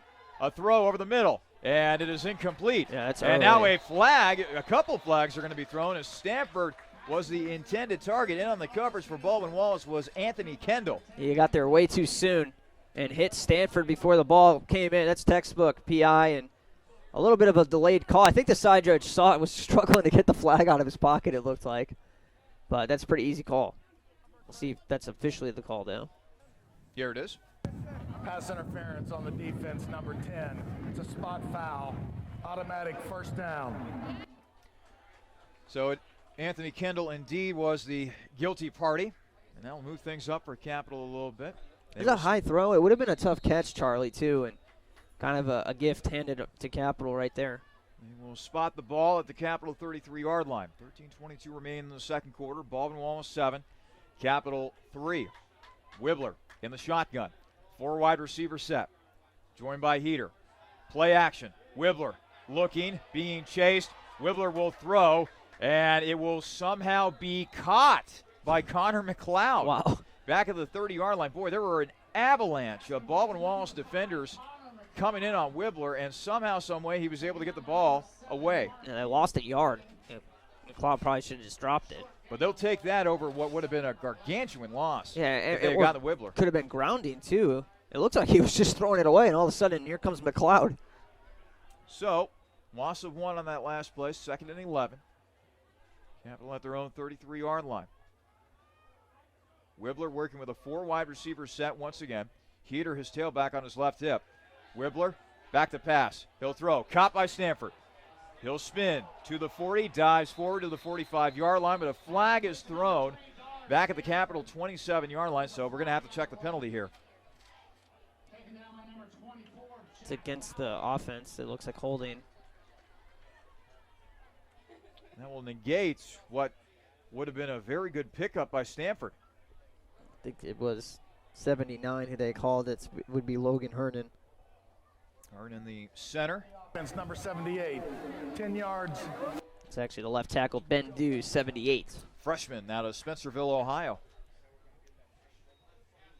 Baldwin Wallace 7, Capital 3. Boy, Capital needs a big play right here. The crowd, they're talking, they're into the game and stuff like that, but they need something to jolt them alive a little bit here on this sunshiny day. They're doing a nice job in terms of time of possession as well. They've limited the amount of plays, which we talked about in the pregame. Only 15 plays run for Baldwin Wallace so far. Capital is at 23 plays. Wibbler is in the shotgun. He'll go back to throw now. Wibbler evades a rusher. Now he'll take off. 25, 30. He will tiptoe out of bounds somewhere around the 33-yard line. That's where they will spot the ball after the rush by Wibbler. Again, 80 yards for him on the ground last week. A lot of it was in that kind of a situation where he evades the rush and just puts his head down and makes something happen. That was actually really good protection from the defense. They did from the offensive line. They did everything they could, and Wibbler had to make an individual move and beat one of the three rushers, and he did. And sometimes you need to do that. It was designed well in their pickup, and Wibbler made a play. 3rd and 11, Capital from their own 33-yard line. Wibbler will be in the shotgun once again. The Zanesville product takes the snap. He will throw. Complete the Heater. Heater looking for some room, and Heater will dive forward just enough for a Capital first down. He got tripped up initially by Marcus Whitting, but Heater getting just enough for a Capital first down. Yeah, and even though it's not technically a run for Heater, I mean, that's where he's been making his impact. Last week, he had 10 catches out of the backfield for 72 yards, about 7 yards a catch, and kind of a very similar play right there. Just dump it off and let him make a play in the open field, and that's been a successful design for Heater this season. 1st and 10, Capital. From their own 44, Wibbler looking to throw. Now he'll take off. 45, midfield, into Baldwin Wallace territory. Wibbler with some tough running as he's finally taken down at the Baldwin Wallace 47-yard line. Yeah, maybe you want to see him slide there next time. Kind of hold your breath when putting their head down like that, but Wibbler's a tough guy. And again, with the leg issues that he's had, this is him fully healthy. It's been a real treat to watch what he can do with a fully healthy 100% leg and seeing him run a lot more than we've seen in the past. I tell you what, he had some daring runs a couple weeks ago against Heidelberg. John Elway type of runs. Especially on one of those touchdowns. 2nd and 1, Capital at the Baldwin Wallace 47-yard line. It's a play action. Wibbler looking to go deep. He's got Barnett. Barnett not able to make the catch. Yeah, good coverage that time by Baldwin Wallace's Jordan Johnson. He underthrew him just a bit, and I mean that was all he could put on it really, as Parker Hoffier was coming right up the middle at him and actually gave him a nice little push after the throw. And if he had just another second of time there, I think he puts that out in front of Barnett, and that would have been 6. Good coverage, though, downfield. So now 3rd and 1 for Capital from the Baldwin Wallace 47-yard line. 10:07 remain in the second quarter. It's Baldwin Wallace 7, Capital 3. Watch it draw here on 3rd and short. Wibbler will throw. Complete to Barnett to the Baldwin Wallace 40-yard line. That will be enough for a first down for Capital. In on the coverage was Brenton Miller, sophomore linebacker out of Carrollton, Ohio. That'll work too, obviously. That short passing game is really tough to defend, especially on a 3rd and short where pretty much the entire playbook is open. You had one-on-one coverage, Barnett in the slot, lined up with a nickelback. That's going to be a matchup you want to take advantage of. 1st and 10, Capital at the Yellow Jacket 40-yard line as we tick under 9:40 to play in the second quarter. Baldwin Wallace 7, Capital 3. Wibbler once again on the shotgun with a 4-wide receiver set. And he's joined out there by Antoine Shipp as his tailback. He'll now motion Heater in. Play action. Throw. Oh, that's got to be holding or something. A lot of flags thrown right there as Dar Stanford was jockeying for position with freshman defensive back Anthony Kendall, who has already been penalized in this game. Yeah, we'll see if they call hold or interference, but there was no way Stanford wasn't going to get to that ball and just completely held. On the defense, number 10, 15-yard penalty, automatic. And the big difference there is you get 10 extra yards when it's an interference versus a hold. So we'll take that. We move into good territory here. And this is the spot on the field where the offense has been sputtering out. Got to finish this drive here. Put some points back up on the board. Get your defense a lead. This drive, by the way, started at 14:06. We're already down to 9:23, so closing in on a 5-minute drive. These nice long drives, that's what you want. Keep your defense fresh and just keep Baldwin Wallace off the field as well. Try to turn this into more of a low-scoring game. The shootouts haven't been working out too well for us. We come up a little bit short in those. And I think you want to keep this one a little bit in the 20s or 30s if you can. 1st and 10, Capital from the Baldwin Wallace 25. Wibbler loads up. He had Stanford, but overthrew him just a little bit as there was more contact between Stanford and Anthony Kendall. There was a lot of contact again. Again, Stanford, we know that he's on the same page with Wibbler. If Wibbler's overthrowing him by 5 or 7 yards, something happened in that route. I mean, it could be a legal bump, obviously, just keeping him off and playing good coverage. But, again, there was a lot of contact. The ball was in the air already. Usually you don't get away with that. So now Wibbler will be in the shotgun on this 2nd and 10 from the Yellow Jacket 25-yard line. 9:17 remaining in the second quarter. Baldwin Wallace 7, Capital 3. Wibbler takes the snap. Back to throw. Looking. Throwing. Barnett in the end zone. Just out of the reach of Barnett. In on the coverage was Ty Fields. There's the size of Fields there. Barnett can sometimes just reach around a defensive back and make plays. He is a big physical defensive back matching up with Barnett, So it's good coverage. It's good throw, good coverage, and just comes up empty, and now Cap's going to go for it here. I think you have to. It'd be a 42-yarder from here. You can't punt. You might net about 5 yards if it goes in the end zone. Well, it's 3rd down. Oh, excuse me. 3rd and 10. Capital at their own 25-yard line. But if they get enough yards here, they might consider going for it on 4th down. You never know. Wibbler is in the shotgun. 3 wide outs on the far side, or on the near side, 1 to the far side. Wibbler back to throw. Looking to get out of trouble. Still looking. And he will be taken down at around the 30-yard line.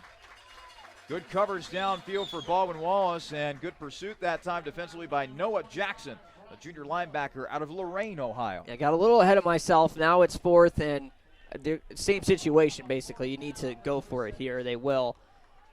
Interesting, Wibbler went over to Barnett after that play. Basically said, come back to me. I'm running out. And, I mean, that's what your receiver should be doing, coming back to the quarterback, especially on a 3rd down.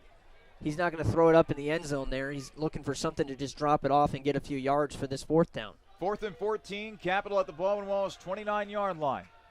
Wibbler once again in the shotgun. He'll put Barnett in motion. It's a play action. He will throw, and it is picked off by Baldwin Wallace. Making the interception is Lyle Grant.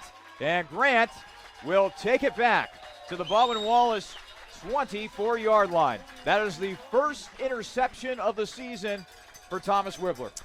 And good coverage as well. Just sitting there was Grant and actually waiting for that post route from Stanford. And Stanford wasn't even beginning his break when Wibbler threw that ball. Again, it's 4th down, so you got to get out of your hands and at least give yourself a chance on a throw past the marker. I think if it's 3rd down, or I should say if it's 1st down probably, he doesn't make that throw, but you've got to give yourself a chance. And actually, the Baldwin Wallace loses about 5 or 6 yards with the interception, and it's one that doesn't hurt you too bad. But excellent coverage by Grant, and he read that route before the play even happened. Want to remind you, folks, coming up, we'll have the Marriott Columbus Airport halftime show, go over scores around the OAC, check the stats from the first half, and much more. Marriott Columbus Airport halftime show. 1st and 10. Baldwin Wallace at their own 24. Hudson will go back to throw. He's loading up. He's looking to go deep. And it is almost intercepted by Jordan Duncan that time. Hudson was looking to go deep. He had Ty Gallo in his sights, but Duncan almost repaid the favor from a turnover standpoint for Capital. Yeah, Gallo had to play defense there as it hit Duncan's hands. Got a step ahead of him on that route, and Duncan might be a little bit shaken up here.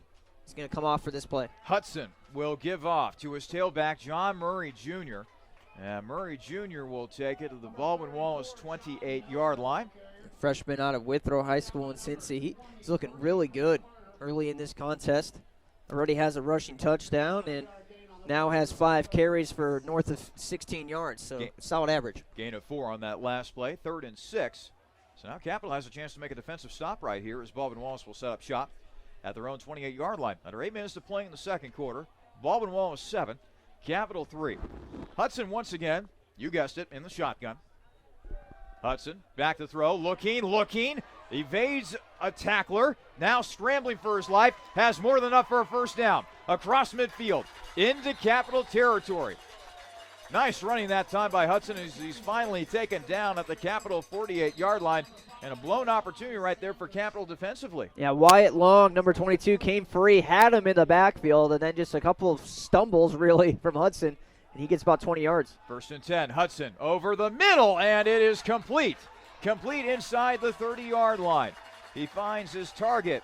Dion Greer, Jr. out of Toledo, went to Powerhouse Central Catholic up there in the Toledo area, and now an injured player for Capital. Yeah, Cade McCaskey is down. He ran right into El Sayed. Again, kind of like we saw with Duncan earlier. They combine into each other, leads an open man. That was a dangerous throw. There was 4 purple jerseys around the receiver, and somehow the ball got through there, and obviously now on the field, McCaskey gets the worst of it. He's down. We'll take a break. 7:16 remaining in the second quarter. Baldwin Wallace 7, Capital 3, here on the Capital Sports Network. OSU Sports Medicine is a proud supporter of Crusader student athletes by providing sports health services for Capital University athletics and student health services. Through the work and care of team physicians and athletic trainers, it's the team behind your team. For all fans, if you're looking to improve your physical performance, recover from an injury, or stay active for a lifetime, the experts at Ohio State Sports Medicine are there for you. Visit sportsmedicine.osu.edu or call 366-4332. Cade McCaskey helped to his feet, now heading back to the sideline. Sophomore out of Findlay, Ohio. Played for the Findlay Trojans back during his high school days, and I had a chance to call a high school football game up in Findlay earlier this year. Boy, that is a beautiful facility up there, the former home of current Steelers quarterback Ben Roethlisberger. So now 1st and 10. Baldwin Wallace at the Capital 25-yard line. Hudson in the shotgun. He will now hand. It is a jet sweep. Ball carrier to about the 21-yard line, that being Jordan Leverett, the senior out of Cleveland. Decent pickup on that first down play. Baldwin Wallace, Jimmy, we talked about this in the pregame show. They like to spread the love a little bit offensively, and so far they've been doing a good job of that. Yeah, Leverett's been probably the most involved. He has 2 catches and a rush, but they have now 5 different players who have ran the ball, including Hudson, the quarterback, and 4 different receivers have caught a pass already. 2nd and 6 after the gain of 4 by Leverett. Ball spotted on the Capital 21-yard line. Hudson. And Hudson in the shotgun. Hudson back to the throw. Still looking. And batted down. That was almost an interception right there for Capital as Drew Seeley got the big paws up there, senior defensive lineman out of Westerville. It's so hard to catch the ball, obviously, from 2 yards away like that, but he did at least knock it down. Turns into a 3rd and 6 for B-Dub, and again, another 3rd down where Capital's defense can step up and just kind of end this drive. So far on 3rd down today, BW is 3 for 4. Baldwin Wallace came into this game on 3rd downs, 55%, which is a pretty good clip. Yeah, you take that. Ball still at the Baldwin Wallace 21-yard line. Hudson with a couple wide receivers. Takes a snap. Back to throw. Looking, throwing, and it's complete. Complete to Wolfington, who takes it inside the Capital 10-yard line. Another first down for the Yellow Jackets. A lot of trust there for Hudson, trusting his receiver. A lot of, again, activity around the ball when it's coming in there, and Wolfington makes a nice catch. Wolfington, a 6'2", 180-pound senior from Rapid City, Michigan. So now it'll be 1st and goal for Baldwin Wallace from the Capital, looks like the 9-yard line. 2nd, 3rd down conversion of the drive, by the way, keeping it alive. Hudson in the shotgun. 2 wideouts to his left, 1 to his right. The give is to John Murray Jr. And Murray Jr. doing a nice job of going up the middle. They will eventually spot him at the 2-yard line. There'll be a gain of 6 on that play. Lining up quick here. Might go right back to it. Hudson once again in the shotgun. Basically the same formation. They give it to Murray. And Murray will get into the end zone. Another touchdown for the Yellow Jackets. 2nd rushing touchdown of the day for the freshman John Murray Jr., the native of Cincinnati, Ohio. And the 3rd downs is what I take away from this drive here. 3rd and 6, they had Hudson wrapped up in the backfield basically with a free rusher. He evades it, rushes for 22 yards instead, and then you see the 3rd and 6 again, and it turns into a first down to Wolfington for 12-yard gain. Those are the 2 main plays you look at from that drive. Now on for the point after, and that was a nice job by the holder that time. That Yep. came out a little funny, but they're still able to knock it through. Another timeout, 5:14 remaining in the second quarter. Baldwin Wallace 14, Capital 3. This is Capital Football on the Capital Sports Network. Current or prospective Capital University students, if you've ever had dreams of becoming a big sports marketer, promoter, agent, broadcaster, or just trying to find your way into the sports industry, join the Capital University Society of Sport Management today. CUSSM is looking for highly motivated, energized, and creative people to help promote Capital athletics and build your resume in the process. This student-led and operated organization will help you earn real-world experience in the area of sport. Get connected and join the CUSSM today. Email Emily Ondo at eondo@capital.edu for more information.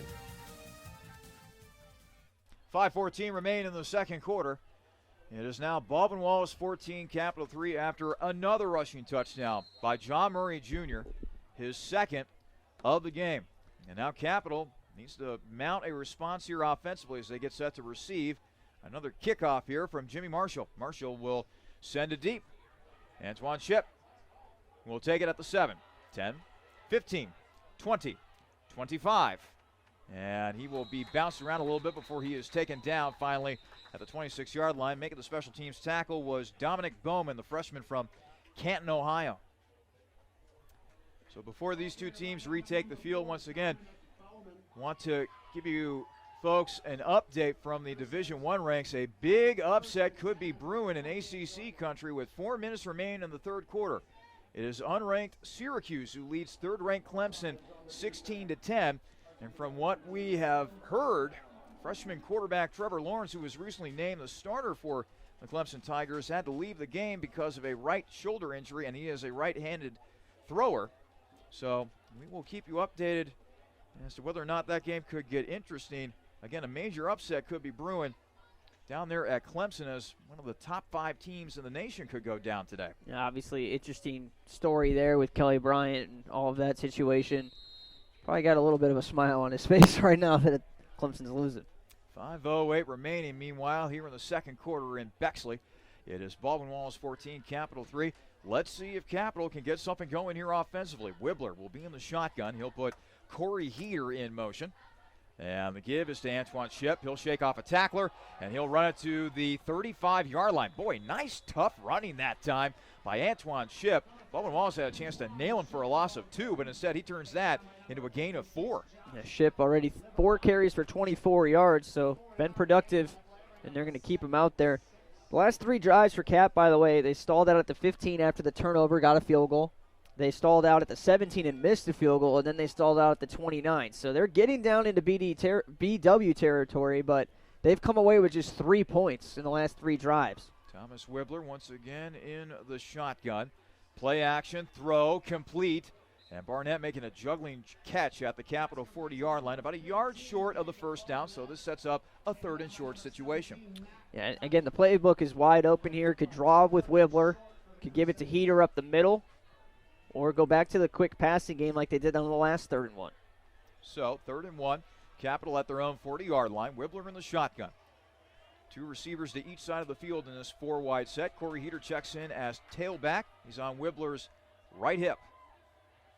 Wibbler back to throw. Swing pass out in the open for Corey Heater, and Heater gets just enough for a first down. Boy, he was really wanting to make Jack Bauer, the junior defensive back out of Uniontown, Ohio. Yeah, really. He was really wanting to make Bauer miss that time, but Bauer making a nice open field tackle. Jack Bauer, aptly number 24 on Baldwin Wallace as well. Well, he saved the day that time for Baldwin Wallace defensively. Of course, we're referring to the former TV character played by Keither Sutherland on 24. He has to pick 24 on purpose. Oh, absolutely. Yeah. Absolutely. 1st and 10. Yeah. That's funny. 1st and 10. Capital at their own 42-yard line. Timing is everything, isn't it? Wibbler back to throw. And it is almost picked off that time. Again, a lot of contact between Dar Stanford and Anthony Kendall. We sound like broken records at this point. I'm okay with that one not being called. It's just good physical coverage. Ball was thrown very early on in that route, too. And just tip your cap. It's good coverage. Coming off the field, though, is Kendall for some reason just giving him a break, I guess. I think you go right back to Dar now. 2nd and 10. Capital at their own 42-yard line. 3:14 remaining in the second quarter. Baldwin Wallace 14, Capital 3. Wibbler in the shotgun once again. Back to throw. Looking, and he's taken down. He was taken down at the ankles by Wesley Spence, senior defensive lineman out of North Canton, Ohio. Talked about Spence in the pregame show, how he came in here with 4.5 sacks, make it 5.5 sacks. That's going to tie him for tops in the conference as well, with a familiar name from a couple weeks back with Heidelberg's Blackiston, already having 5 sacks, 5.5. And we were joking earlier today, hopefully they have him on the 2-deep finally. They did not have Blackiston on the 2-deep, despite the fact that he was one of the premier sackers so far in the OAC. Nice! Oh, well, I was just about to say nice catch by David Barnett, but he was not able to hold on to the ball right there. That's his second drop of the day, and Capital will have no choice but the punt. Yeah, I would have been interesting to see if he had his feet in also up on the high side of the field. He would have been about a yard short, but Capital probably would end up going for it at the 50-yard line. And instead they'll punt. Baldwin Wallace does have plenty of time on their side at 2:29. However, they've already burned 2 timeouts. So they need a good return here. Shorten the field a little bit so they can try to get some points before the end of the half. And remember, they start with the football as well in half number 2. Ty Gallo, remember, fumbled away a punt return earlier in this game, which led to the only 3 points of the day for Capital. He is back to receive for Baldwin Wallace, standing at his own 25-yard line. So Baldwin Wallace will keep the young man out here for right now, despite that fumble earlier in the game. Wyatt Pertusic will kick it away. Not a lot of length on this punt. It will hit at the 35, and it will take a Capital roll inside the 25, and it will finally be touched back up at the 20-yard line. We almost caught a break again, as sometimes those short, high punts, you got a guy upfield just trying to block for the returner, and Raheem Wilson was just standing there at the 35-yard line, and it landed about 2 yards away from him. Of course, if it hits him, that's a live ball, and Capital could recover. So you got to be careful on those short, high punts sometimes, trying to set up a block or return. You got to be aware of where the ball is too, and you usually hear a keyword as well being shouted out. Peter, yeah, a popular one. So you got to just watch out for that ball and get out of the way when you hear that. And again, Baldwin Wallace catches a break. That was very close to hitting Wilson. 1st and 10. Baldwin Wallace will start at their own 20-yard line on this particular offensive possession. Hudson will be in the shotgun with a 4 wide receiver set, and he will hand to his tailback, Murray, who breaks free to the 50, 45-40, 35-30, 25-20, 15-10-5, touchdown.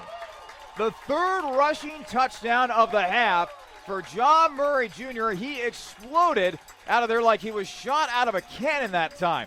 Touchdown, Yellow Jackets. Yeah, he broke up a few tackles there and was into the second level before you knew it. And he's showing some pretty impressive speed for someone his size as well there. And somehow he just breaks off a nice run, and taking a good angle was LaShawn Sanders Jr. trying to chase him down, and he just got thrown aside at the end of that run. Murray saw pay dirt, and he was getting there. How about this? John Murray in one day, in one half, has tripled his touchdown total. He came in here with no rushing touchdowns. That has certainly changed this afternoon. Snap back, hold down, kick is on the way, and it is good, but a flag has been thrown at the Capital 5-yard line. Looks like it was thrown in the vicinity of holding. At least I'm going off of past experience when seeing a penalty like that, so we're going to have to wait for the call here from our refereeing crew. And John Murray Jr., again, out of Withrow in Cincinnati, missed the entire 2017 season due to an injury, and he has started off hot here his freshman campaign. Really talented player, played 4 years of football and 1 year of baseball at Withrow. Cincinnati Withrow, one of the standout programs down there in the Queen City. A lot of conversation here on this penalty. Still waiting for a decision from our refereeing crew. 1:57 remain in the second quarter.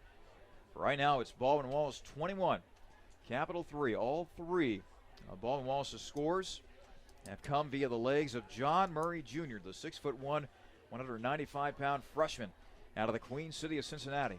And again, it's not like this is coming out of nowhere. He had 12 carries for 107 in his first collegiate game. Against Mount Union, ran for 11 times for 68 yards. Blow the kicking team. Penalty, re-kick.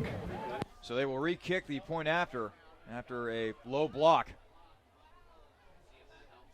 Just to finish off on Murray Jr., 13 carries for 47 his last time. So the numbers have been there. He just hasn't gotten into the end zone, and unfortunately, we're on the wrong side of the regression here, and he is getting those touchdowns now today. And come in here averaging a little over 5 yards a carry. Expect that average to go up a little bit more as this day progresses. This is a long extra point. The ball is spotted. Let's see here. They will kick this from the 25-yard line. That's where the ball will be set.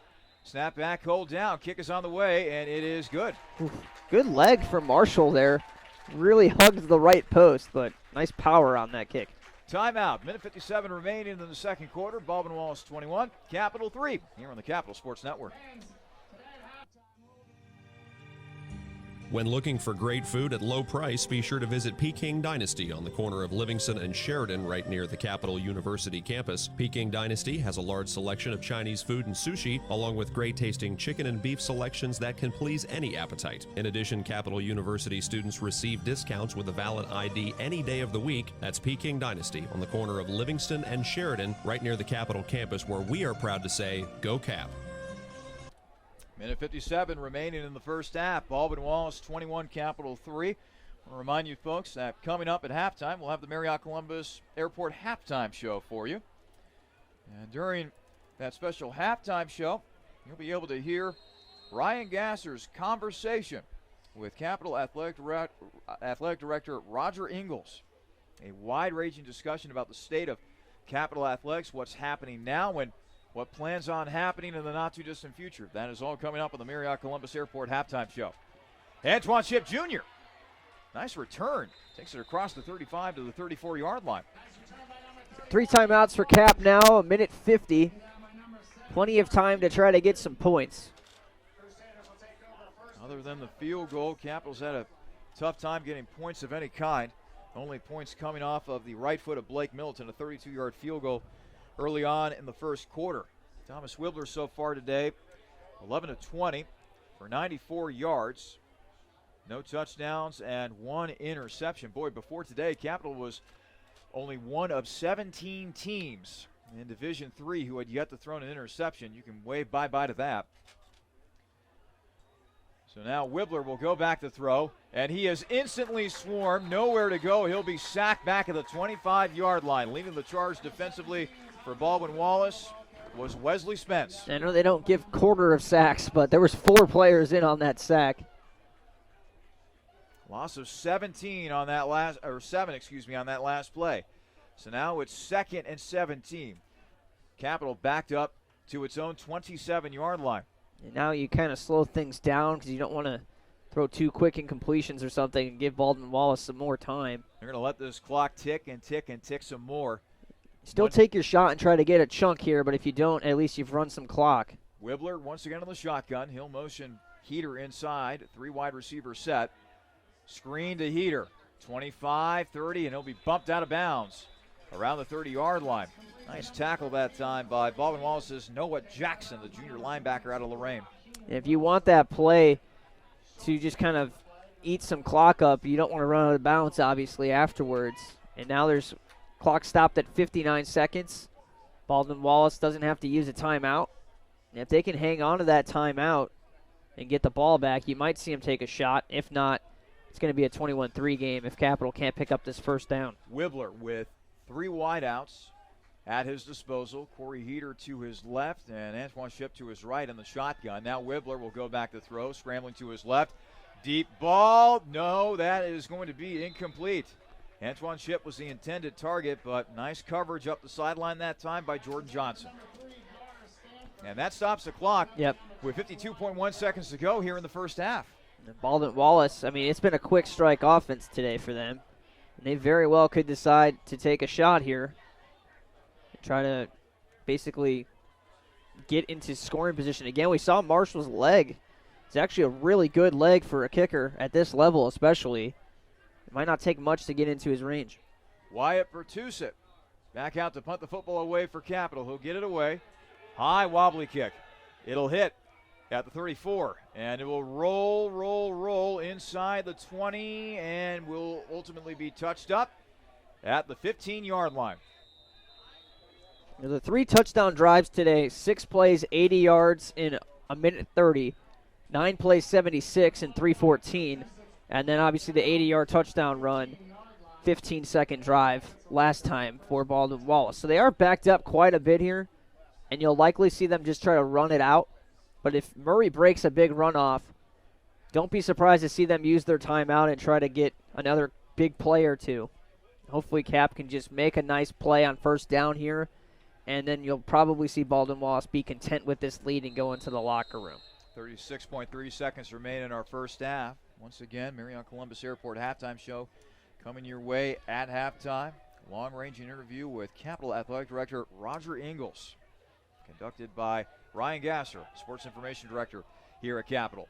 Pass is complete to Wolfington, and he'll take it to the Baldwin Wallace 35-yard line before finally being run out of bounds. That'll stop the clock with 27.9 seconds remaining. That's aggressive, and it pays off. Making that pass completion and smartly getting out of bounds. There's Wolfington. So he saved that timeout. Third reception of the day for Wolfington, who's already made a big impact in this game offensively for Baldwin Wallace. 1st and 10. Ball spotted at the Baldwin Wallace 38-yard line. Hudson will set up on the shotgun. He'll go 4 wide. And he's got John Murray Jr. back there as well. Hudson will go back to throw. He will throw, and the pass is caught once again by Wolfington. He'll have enough for another Baldwin Wallace first down as they'll spot it at the Baldwin Wallace 48. I think the clock is going to run after the sticks are moved, so they got to do a good job of getting on the ball here. 17 seconds and counting. Hudson quickly snaps it. He'll throw. It is complete. Juggling catch.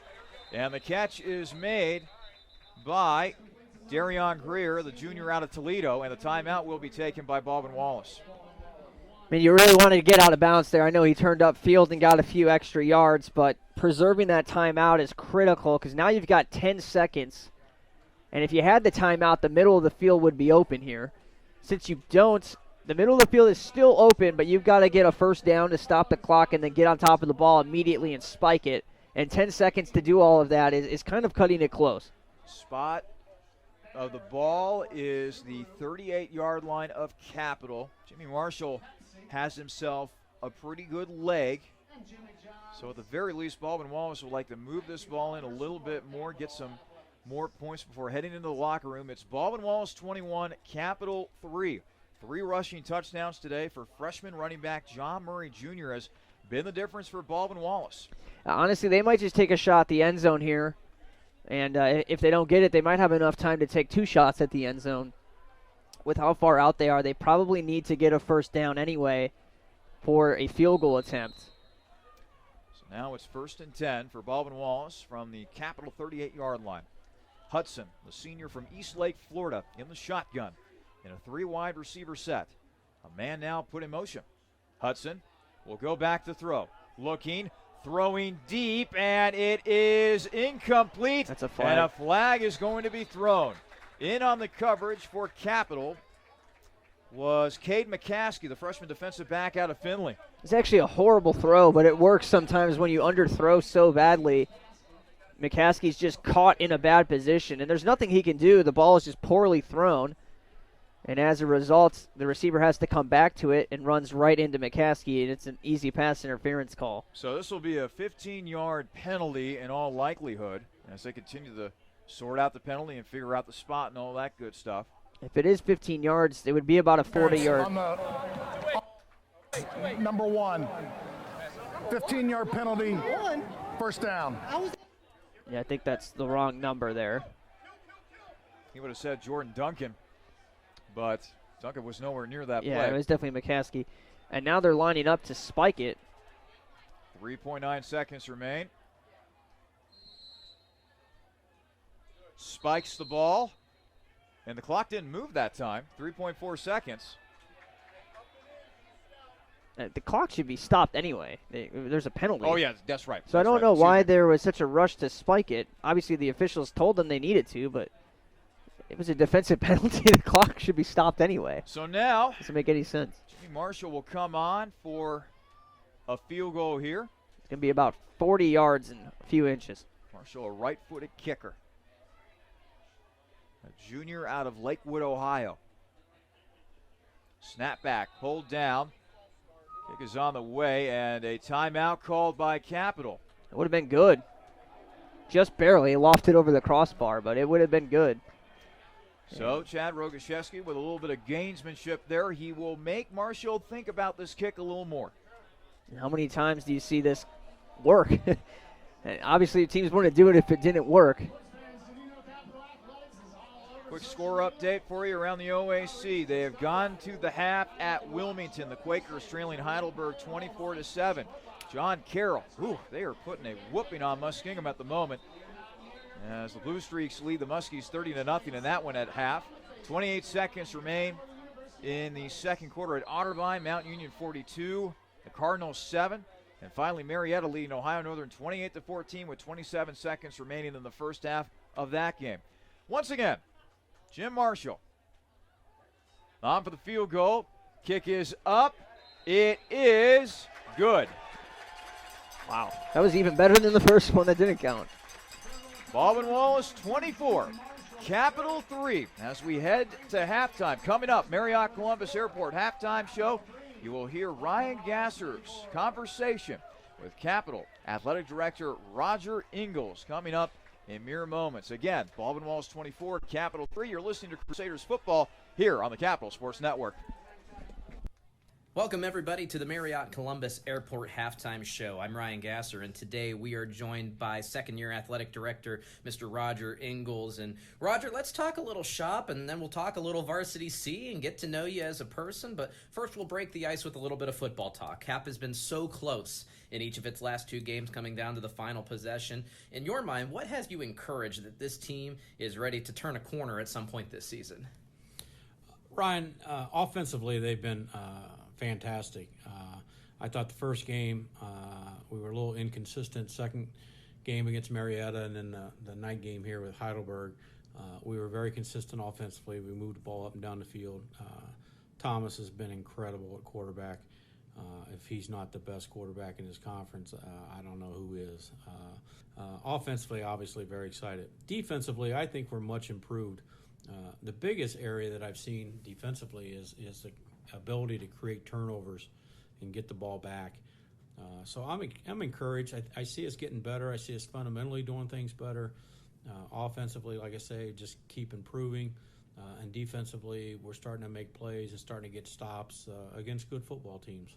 And a couple of teams that are pulling down the W's right now, it's men's and women's soccer. And over the last 10 years of two very strong programs here at Capital, men's soccer flirting with the top 25 and women's soccer certainly in that discussion if they keep playing well. What about those two programs excites you?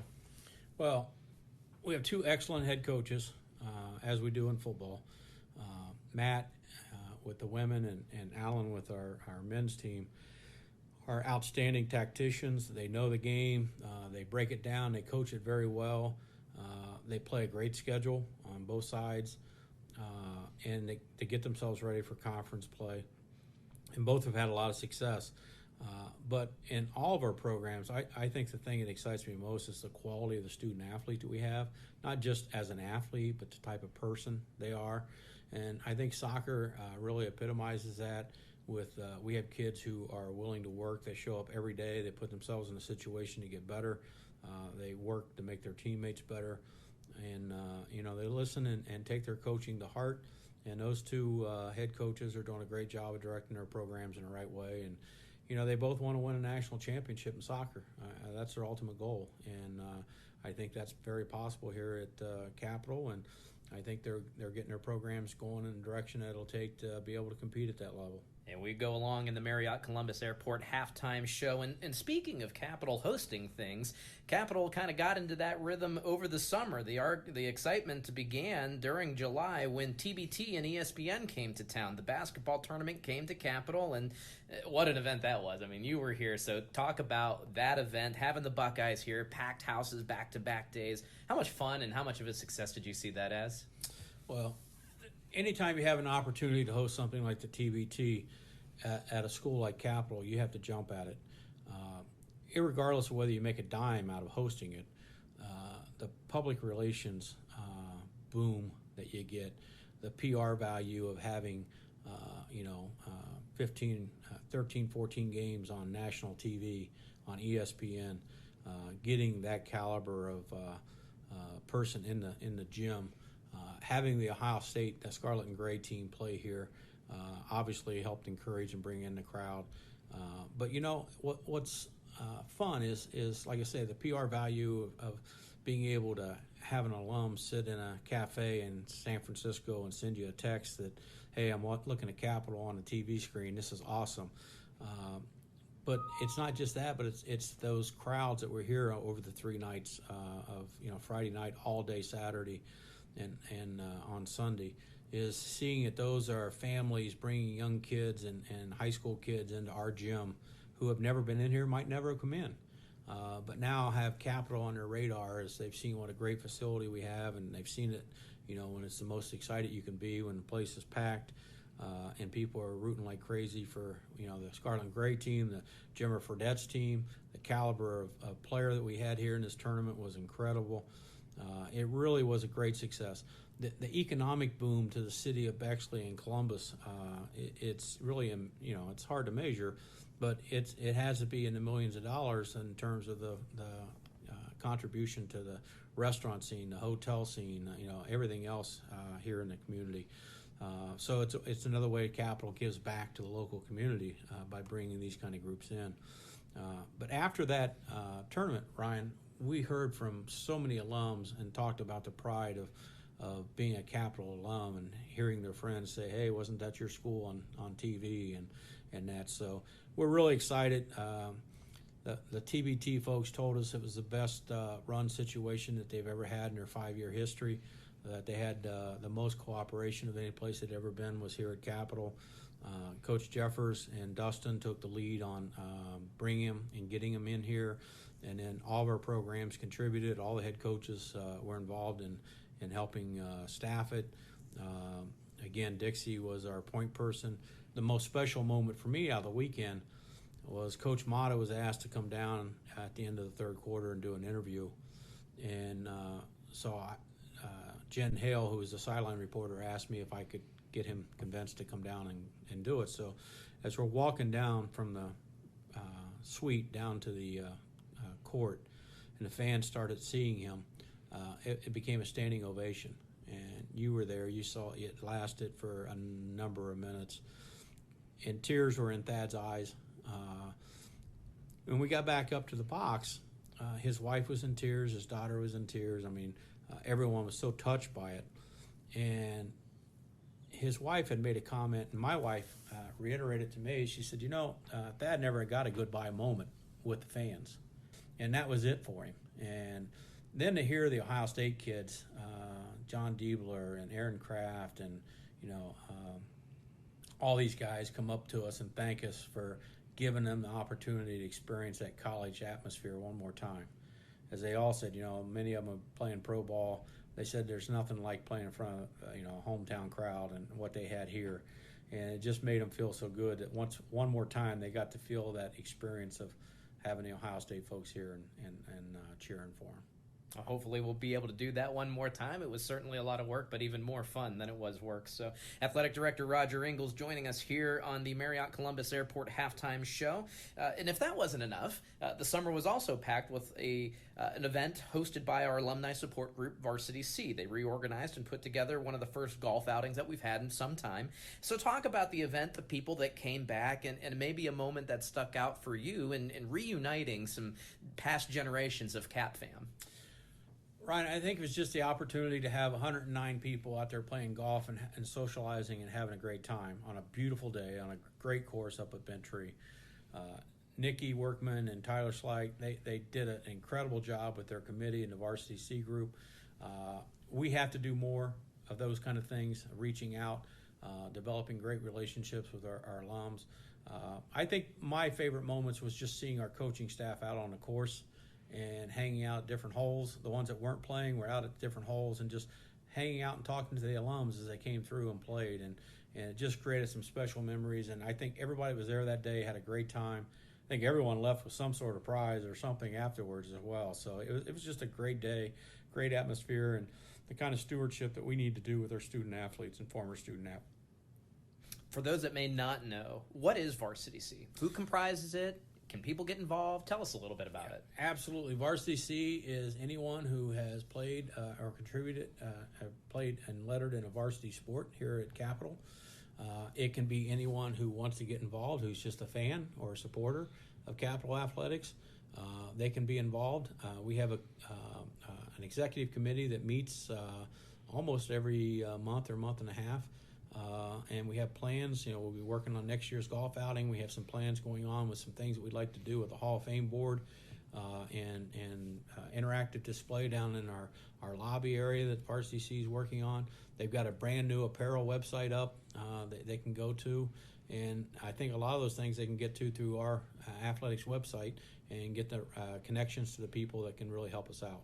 President Nikki Workman can certainly integrate you into the system if you want to be a part of Varsity C. Marriott Columbus Airport halftime show rolls on. And for those that don't know, Roger is he's not just an AD. He's a husband. He's a father. He's a proud dog owner. And he's just a regular person like you and I. So for those that don't get to talk to you, Roger, on a daily basis, we're going to do a few quick hitters so that Crusader Nation can get to know you. So first of all, most important question of them all is, what's your favorite sports movie? There's so many, but remember the Titans is special. That's a great movie. Got to meet Herman Boone. Had a conversation with him about his experience. Fantastic movie. Do you have a favorite movie that even trumps Remember the Titans? I don't know if it trumps it. Tommy Boy is my favorite movie. Yeah, well, how about a favorite music genre or group? My kids are going to kill me for saying this. They laugh at me all the time. I love Herman's Hermits and Henry VIII, but what most people don't know is Herman's Hermits had about 9 or 10 number one hits. And everyone laughs at me about it, but, hey, that's my favorite. That's a fantastic age of music as well. So if you had a day to relax, and I know that those are few and far between, what do you do for enjoyment? I love to go fishing, and I love to just hang out with my wife and go see a movie, go see a play. When my son was in high school, I really got into theater, and one of the things that we like to do as a family is go out to New York and see some shows out there. Now, do you have a favorite sport or professional team that you like to follow? I like all the sports, but I'm probably a Cavs, a Browns, and an Indians fan, although I grew up a Reds fan. Okay. Now, what did you play growing up? Were you a one-sport athlete, multiple sport athlete? Yeah, I grew up as a football, basketball, and baseball, and then eventually gravitated to just baseball growing up. I loved all three. I wish more kids today would play more than just one sport. And I think that as grown-ups, we need to make sure that we offer that opportunity to kids. Now, if you had a piece of advice for future, current, or recently graduated Crusaders, what do you think that would be, whether it's professional, life, or otherwise? Well, first of all, appreciate the opportunities and the education that you have here at Capitol. It's an outstanding place. There are people here willing and able to help you and go out of their way to help you. Don't be afraid to ask for it. And then the other thing is that there are people before you who paved the path that made it easier for you to be here. Give back, pay forward a little bit. That's what it takes for us to be successful as a university, whether you're an athlete or you're involved in the music department, you're involved in a nursing program. We survive because we have alums who pay forward and help the kids that are coming behind them be successful.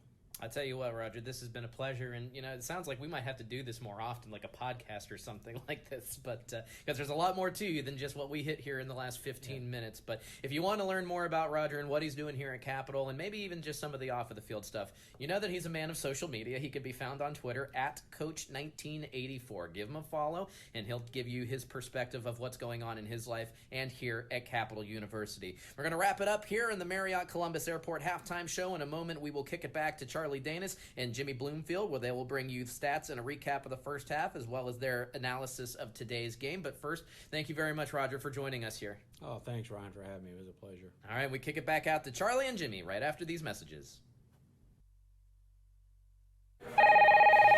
Jimmy John's, world's greatest gourmet sandwiches. Ed speaking. Yes, I need a sandwich delivery right away. What kind of sandwich? I don't care. Just get it to 215 Elm Street right now. I'm on my way. Jimmy John's. Thanks for getting here so fast. You're welcome, sir. Here's your sandwich. By the way, did you know your house is on fire? That's why I called Jimmy John's. Fire makes you hungry? No, I knew you'd get here fast. Grab a bucket. We're gonna need more than 2 guys, sir. You're right. What'll we do? Leave it to me, sir. Hello, boss. Send everyone you got to 215 Elm. Doesn't matter what kind of sandwich, sir. I'll explain later. Thank you, sir. Jimmy John's. Come in. Sir, did you know your house is on fire? Yes, I did. Grab a bucket. Jimmy John's. Come in. Sir, did you know your Yes, house I is did. on Grab fire? a bucket.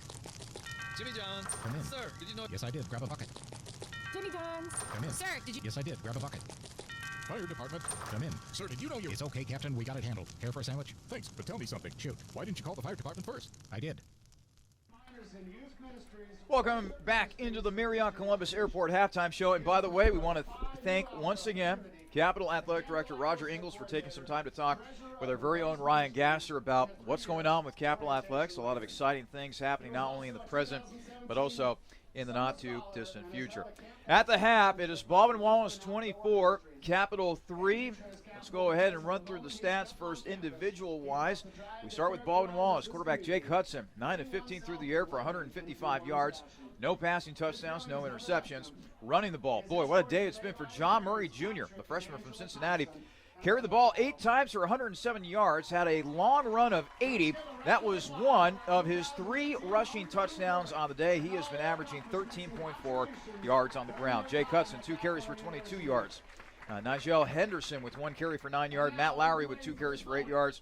And Jordan Leverett with 1 carry for 4 yards. And then the receivers for Baldwin Wallace today, Rob Wolfington with 4 catches for 90 yards. Jordan Leverett's got 2 catches for 24. Darion Greer, meanwhile, he's got, let's see here, 2 catches for 18 yards. And Dion Greer, he's got 1 catch for 23 yards. Meanwhile, for Capital, 12 of 22 through the air is Thomas Wibbler, 97 yards through his first interception of the season.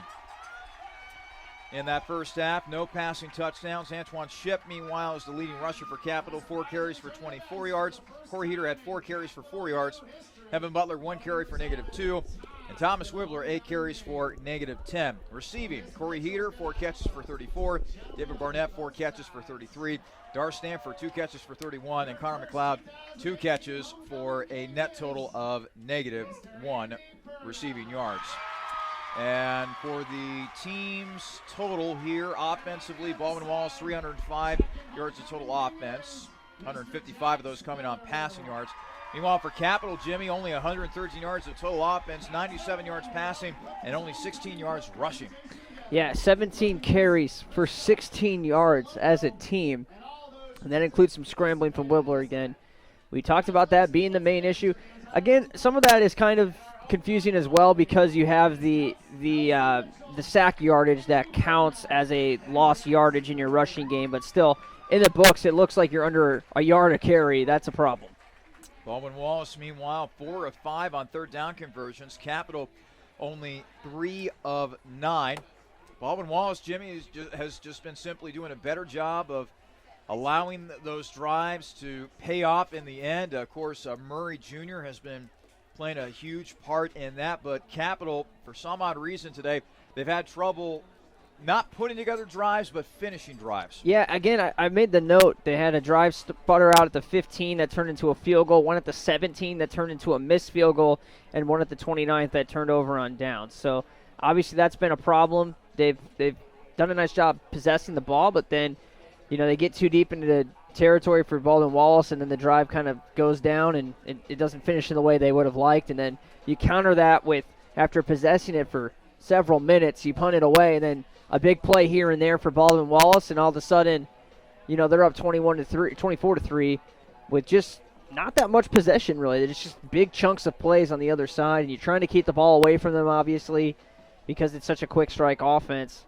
But it's just turned into a lot of big plays on the other side. Before we go to commercial break, want to get you updated with more scores around the Ohio Athletic Conference. All these games at halftime. Mount Union 42, Otterbein 7.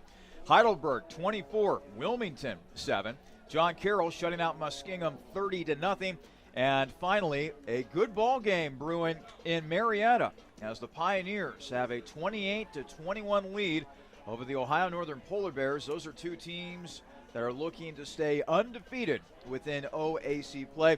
And oh, by the way, I made mention of this late in the first half of our game. A big upset could be brewing at the Division I level. 8:15 remaining in the fourth quarter. Right now, unranked Syracuse leading third-ranked Clemson 23-20.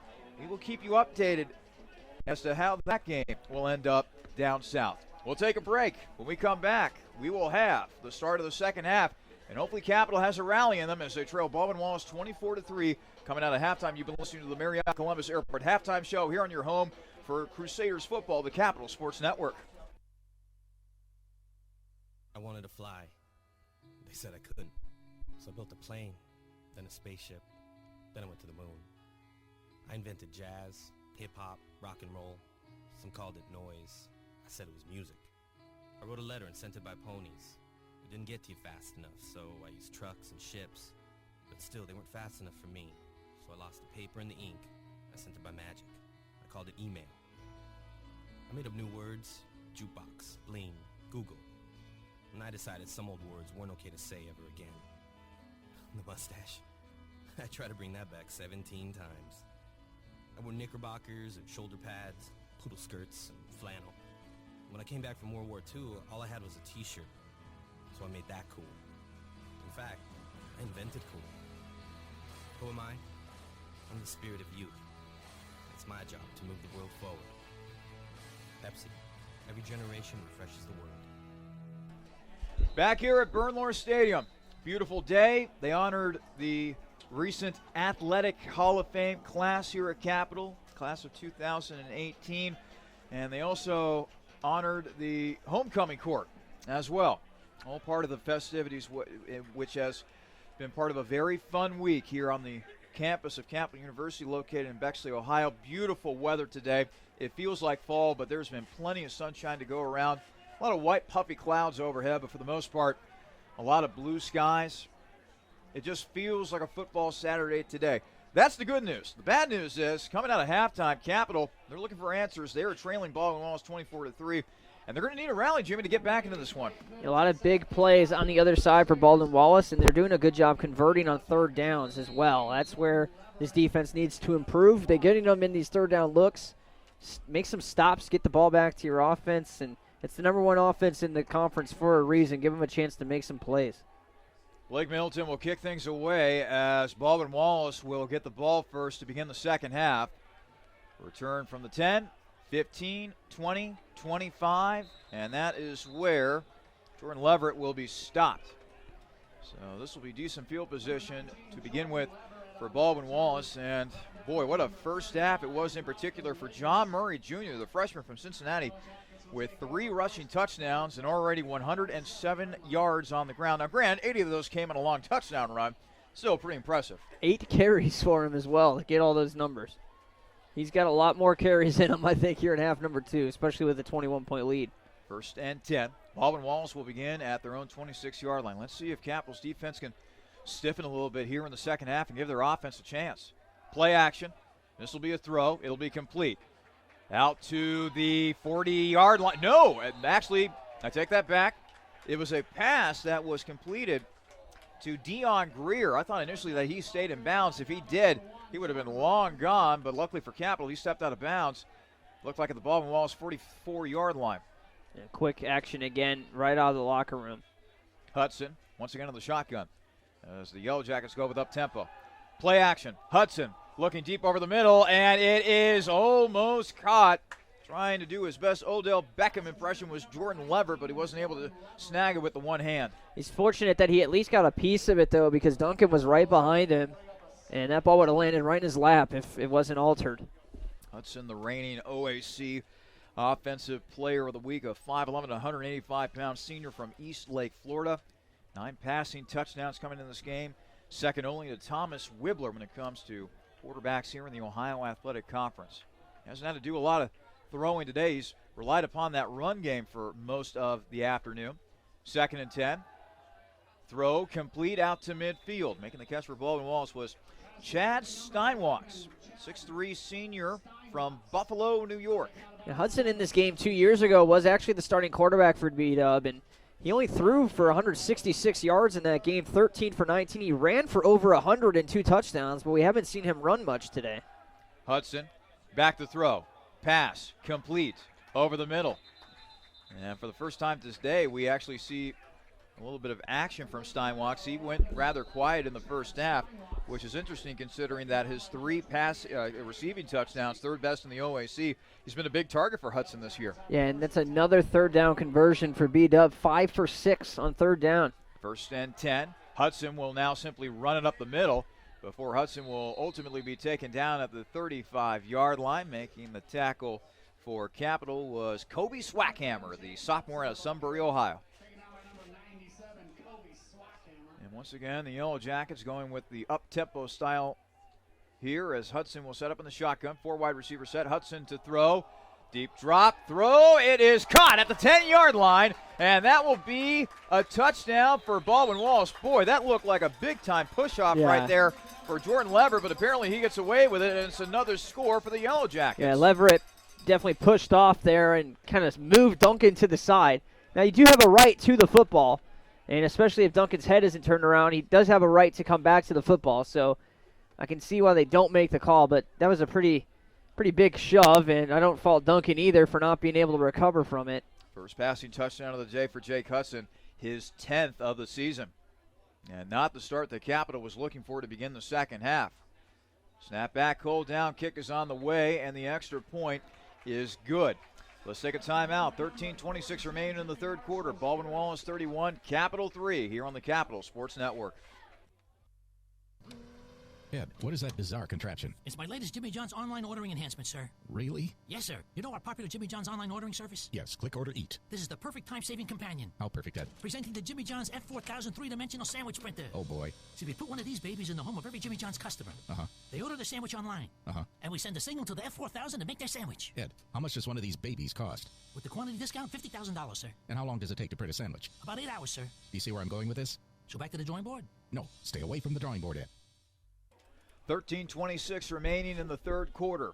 Baldwin Wallace, 31, Capital 3. First passing touchdown of the game for Jake Hudson, his 10th of the season, as he is able to hook up with Jordan Leverett, senior, out of Cleveland, Ohio, lengthening this Baldwin Wallace lead even further.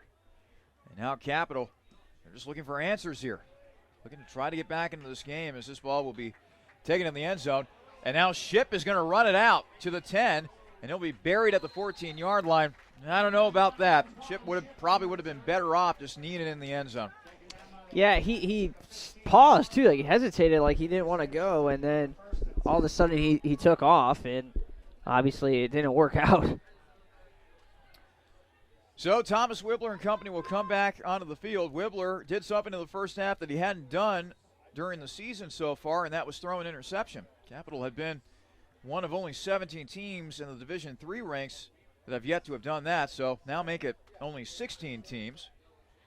After the pick thrown by Wibbler, he'll go back to throw, and boy, Wibbler is buried back at the 10-yard line as that rush from Baldwin Wallace came in there in a hurry. The sack by Brent Miller, the linebacker out of Carrollton, Ohio. I mean, Wibbler's just not getting enough time back there to throw, Jimmy. No, it's the same story in the fourth quarter of the game against Heidelberg. Just not really getting enough time to make plays here today. Loss of 5 on that last play, so now it's 2nd and 15. Capital backed up to its 10-yard line. 4 wide receivers set. Wibbler, he's in the shotgun, looking, throwing, and a catch made by Connor McLeod as he will get out of the tackle. Now he's loose. 40, 35, 30, 25, 20. He'll be spun down around the 16-yard line. There is a flag down. Back at the 30-yard line for Capital. We'll have to check the penalty. But for right now, that's a huge play right there for Connor McLeod. Yeah, it's a defensive penalty, it looks like. One of the officials made a mention or a motion of declining the penalty. And you know what? That woke the crowd up a little bit as well. Finally, a big play right there for Capital.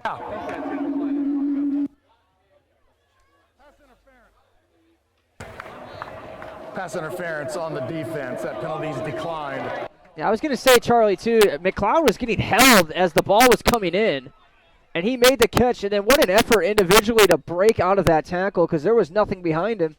And he ends up getting an extra 40 yards just from breaking one tackle. 12:26 remain in the third quarter.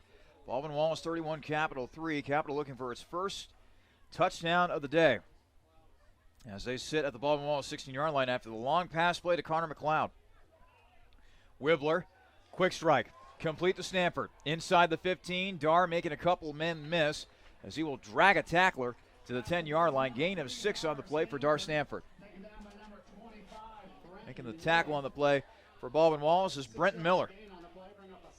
That helped out Wibbler's numbers, that long pass play of 74 yards. Now he's at 13 for 23 for 174 plus the 6 there, so 180 yards now for him on the game. 2nd and 4. Capital at Baldwin Wallace's 10-yard line. Wibbler is in the shotgun.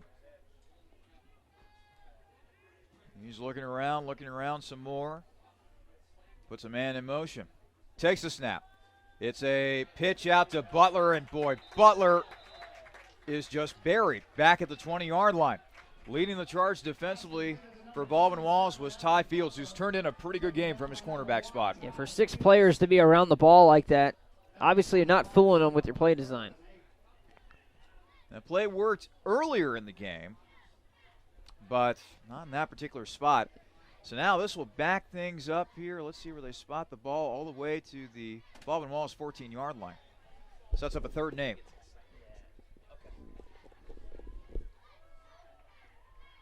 3rd and 8. Wibbler back to throw, and the throw is complete. Will that be enough for a first down as McLeod made another catch? It's close. Looks like we might be short. Had to get it to the Baldwin Wallace, looked like the 7-yard line. And they're going to call it a 4th and 1. Well, Capital has no choice but to go for it. Yeah, give it a score. Down 28. Definitely need to pick this up here. Wibbler in the shotgun. 2 receivers to each side of the field. Wibbler to throw, and it is complete.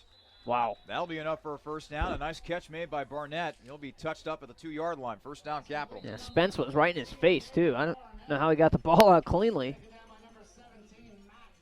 So now it'll be 1st and goal from the Baldwin Wallace 2-yard line as Capital is finally knocking on the door here of a potential touchdown. Wibbler getting the play in for the sideline. And now Capital will set up in a shotgun-like formation. 3 wide receivers bunched to the near side, 1 to the far side, that being Wyatt Pertusip. Wibbler to throw, looking and caught. Touchdown, Capital. Dar Stanford with the reception. And yeah, there it is. The seniors just getting on the same page once again. We've talked endlessly about their chemistry together. And an excellent job there by Capital to get some points here, and give a lot of credit to Connor McLeod in the way that he played on that one long pass play, breaking a tackle, setting up Capital in the red zone where it finally turns into a touchdown for us today. So now Blake Middleton will be on for the point after. Snap back, hold down, kick is on the way, it is up, and it is good. Timeout, 9:33 remain in the 3rd quarter. Baldwin Wallace 31, Capital 10 here on the Capital Sports Network. This is a message for all those MBA seekers out there. For the junior exec who'd rather be senior. For the VP yearning to be CEO. And for everyone who'd call their job not just a profession, but a passion. Capital University's MBA program was built exclusively for professionals, experienced faculty, flexible schedules, and classmates you'll soon consider colleagues. Learn more at capital.edu/MBA. The Capital University MBA, for those driven to do more. 9:33 remain in the 3rd quarter. Baldwin Wallace 31, Capital 10. Capital getting his first touchdown of the day thanks to a touchdown reception by Dar Stanford. Really needed one, too, and it was quick enough. This team was down by 17 in the 3rd quarter of last game, 2 weeks back against Heidelberg, and they ended up rallying for 20 unanswered to get a lead in that game. So they're not out yet. Going to need this defense to step up, especially on 3rd down, though. Like we said, they got to get some stops. Middleton will kick it away. This will be a short kick, taken to the 10, to the 15, to the 20, to the 25, and up to the 30-yard line. A decent return right there for Baldwin Wallace's Jordan Leverett. And, Jimmy, I understand that you have an update regarding that Clemson-Syracuse game. Yeah, Clemson had a 4th and 1 at midfield, and they false started into a 4th and 6, but a 20-yard pass completed for a first down. They ended up running the ball down the field, and it ended with a Travis Etienne touchdown. Their running back has 27 carries for 203 yards and 3 touchdowns. Absolutely massive game. And they now lead 27-23. Syracuse just got the ball back after a touchback, so they have to go the length of the field, 75 yards in 40 seconds. 1st and 10, ball at the 30-yard line. By the way, good luck with that if you're Syracuse. Hudson will give off. And this will be a different running back, it looks like, for Baldwin Wallace. Lyle Grant, the junior from Alden, New York, with the carry, giving John Murray Jr. a breather, apparently. 2nd and 7 again. This is keep them short. Keep them short. Get into this 3rd down situation. Make a play, and let's get this ball back to the offense. The crowd was right back in this game after that long pass play to McLeod. So now it's 2nd and 7. Baldwin Wallace at their own 33-yard line. Hudson is in the shotgun. 2 wideouts to the near side, 1 to the far side. A man is put in motion. Hudson back to throw. He will throw deep, and it is incomplete. Flag thrown back at the 29-yard line. The intended target on that pass play was Darion Greer. I think that's an illegal shift again. Number 28, Kate. Still waiting for the official call. Kane McCaskey in on the coverage for Capital.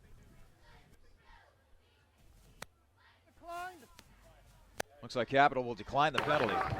Illegal motion on the offense. Number 13, penalties. So they declined it this time. It was a similar situation last time. It was 2nd and 10, and they accepted an illegal shift. And it turned into a 3rd and 6 as opposed to a 3rd and 10 if they declined it. So this time they opt to decline it and put BW in a 3rd and 7 situation. Again, 5 for 6 today on 3rd downs. 3rd and 7, Baldwin Wallace from their own 33. A 4-wide set. Hudson back to throw. Quick hitter. Caught by Wolfington, Short. but a nice tackle by LaShawn Sanders Jr., and he's short. There we go. We'll 4th see if down. they go for it. I mean, I can't imagine they would up by 3 touchdowns, but and yeah, here comes the bunt team. So there it is. A good stop, 3 and out. Get the ball right back. And this offense, never count this offense out of a game. They've got a lot of firepower. Absolutely not. We saw them fight tooth and nail a couple weeks ago against Heidelberg, and all it takes is a couple big plays, and Capital could find themselves right back in it. It's a weird punting formation. A very weird punting formation. Out to punt the football away is Rob Wolfington. And Wolfington will get it away. Another rugby-style kick. It'll be caught at the 21-yard line. It'll be fair caught by Antoine Chip, a junior out of Carroll City, Florida. Baldwin Wallace 31, Capital 10, 8:01 remaining in the 3rd quarter. Keeping it right here at Bernlohr Stadium. Syracuse has gone the wrong way on this drive. They're all the way back at their 5-yard line all of a sudden, and they got another 11-yard gain, so it's now 4th and 17. Well, unless something miraculous happens for Syracuse, it looks as though the Clemson will be able to escape with a win, but going forward, the injury status of Trevor Lawrence, their wonderkind freshman quarterback. That's going to be a big question for the Tigers going forward. 1st and 10. Capital at their own 23-yard line. Wibbler is in the shotgun with 2 wideouts to the near side, 1 to the far side. And Wibbler will give off to Heater. Heater hasn't been able to get all that much going in the run game, as he's just lucky to get back to the line of scrimmage that time. Yeah, no one has run well. I guess Ship 4 for 24, but Heater's 4 for 5. Evan Butler is 2 for -6, and Wibbler's at -15. But again, there's sack yardage in with his numbers. Coach Rogaszewski talked about it in our pregame show about how he's had to simplify things for his offensive line due to the youth, particularly on the inside of the offensive line at the guard spots, starting a couple of sophomores. And so far it's been tough sledding for that run game for Capital this season. Catch made by Stanford as he attempts to turn around. And he will be tackled at the 27-yard line. So a decent pickup on the play for Capital right there, but still a third and middle situation. I was about to say 3rd and long, but this is a 3rd and manageable for Capital's offense. Yeah, not exactly a B-button spin move there from Stanford, just trying to get some momentum going in the right direction. So now it's 3rd and 6. Capital at their own 27-yard line. Under 7 minutes to play in the 3rd quarter. Baldwin Wallace 31, Capital 10.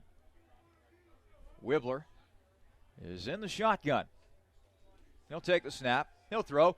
Complete to Heater. Heater will take it to the 35-yard line. That'll be enough for a Capital 1st down. Those swing passes have really been working for Heater, Jimmy. Yeah, I guess this is just going to be his role moving forward. They're running it a little bit, but last week he had 10 catches for 72 yards. This week he now has 5 catches for over 40 yards, so about 7 to 8 yards a catch. That seems to be what his role is with the offense. Just get a couple of check down passes and get some yardage upfield for him. 1st and 10. Capital at their own 35-yard line. Wibbler's in the shotgun. 2 wideouts to his left, 1 to his right. Wibbler will hand off to Heater, and Heater will fight forward for a yard or so. He'll take it only to the 36-yard line. Looked like there might have been a hole at first, but that was quickly closed up by Noah Jackson. Josh Liveridi also sticking his nose in there defensively for Baldwin Wallace. Pertusit checking back in. We haven't seen him a lot today. Actually doesn't have a catch yet. Seen a lot of Connor McLeod, 4 for 80. And we'll see if they're trying to get Pertusit involved a little bit more.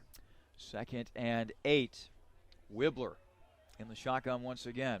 Puts Heater in motion. Wibbler taking the snap. It's a play action.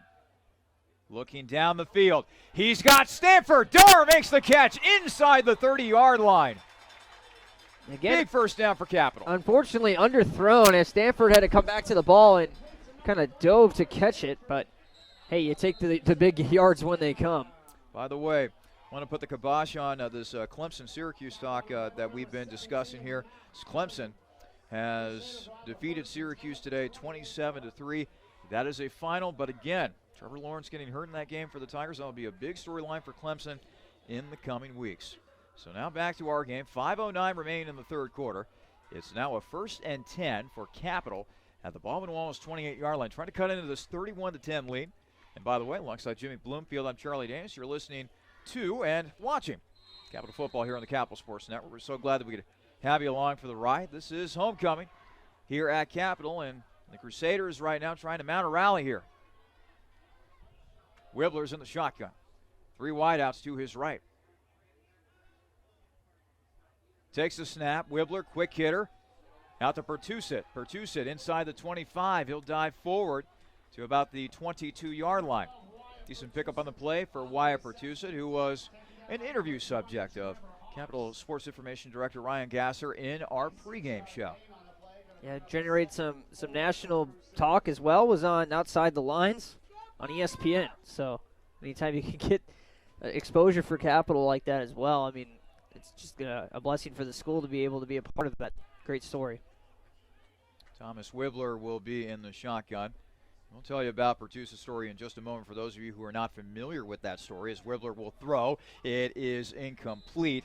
Nice. And a flag will be thrown as he was trying to find Connor McLeod on that play. Real quick about Pertusit. In the season opener at Mount St. Joseph, Pertusit became the first openly gay college football player to score a touchdown.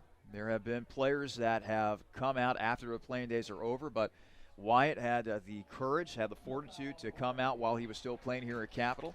And this Crusaders football program has been open to him. They have welcomed him as a brother, and they have accepted him for who he is, which I think is great, Jimmy. Absolutely. I mean, it's what being a team is, so it's good to see that. By the way, on that penalty, it was just waved off. It was kind of weird because the line judge was the one that actually made the call on it, and he was overruled by the referee that was standing right by the play. So now it's 3rd and 4. Capital at the Baldwin Wallace 22-yard line. Back to passes Wibbler. He will throw. Pass is incomplete. Boy, that should have been caught right there. It hit Pertusit right in the hands and couldn't come down with it. 4th and 4. You're down 3 touchdowns, so there's no point in getting a field goal here. Got to go for it. So a 4th and 4. Capital still at Baldwin Wallace's 22-yard line. In Pertusit's defense there, Barnett was in front of him and was kind of screening away one of the defenders, and he might not have seen that ball come in until it hit him, just based on how the angle of where it was thrown from. And I think that's what happened there. He just didn't have a look at the ball as it was released, and by the time he saw it, it already hit him in the hand. Play clock at 6.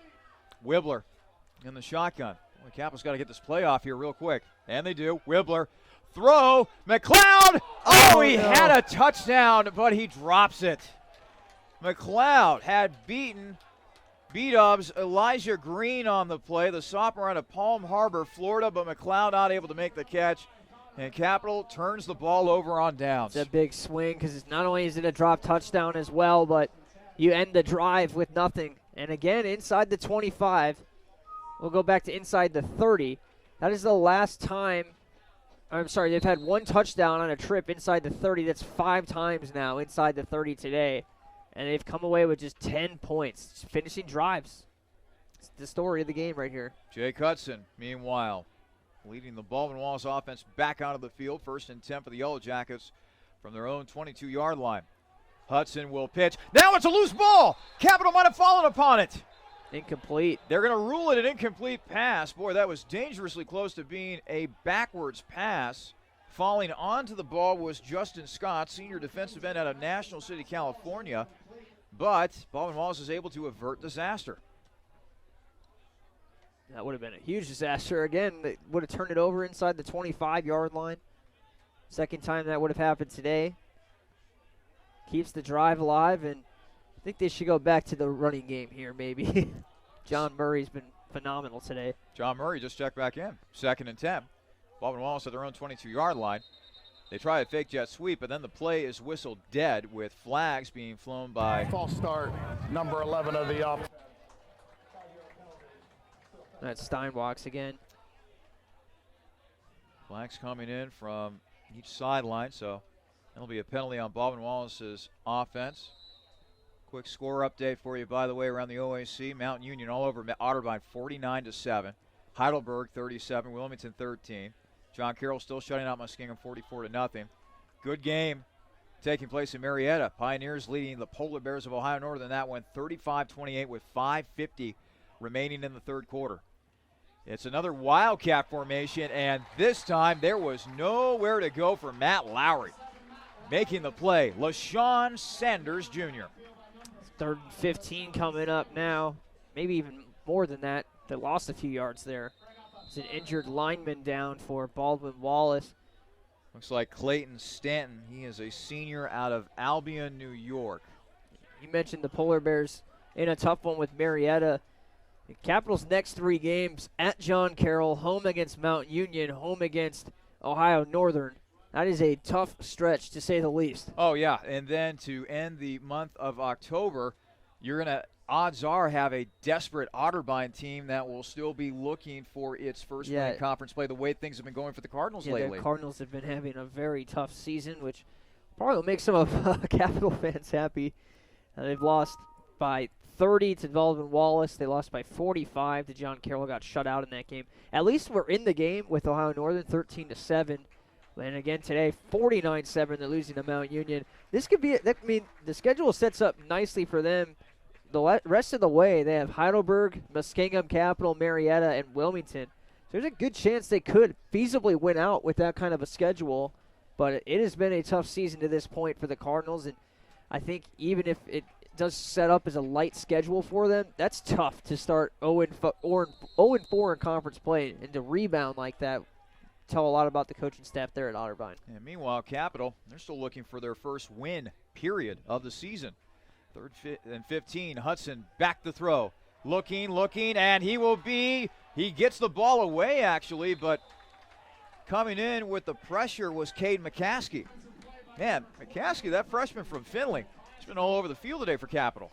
Capital likes to have these underclassmen kind of come out of nowhere in October. We've seen it happen many times before. And maybe McCaskey's going to fill that role this year. Some of those players that kind of impress in practice and get a chance to play. McCaskey, a former Trojan at Findlay High School, now a Crusader here at Capital. Antoine Shipp, meanwhile, will be out to receive this punt. As Wolfington will get it away, another rugby-style kick.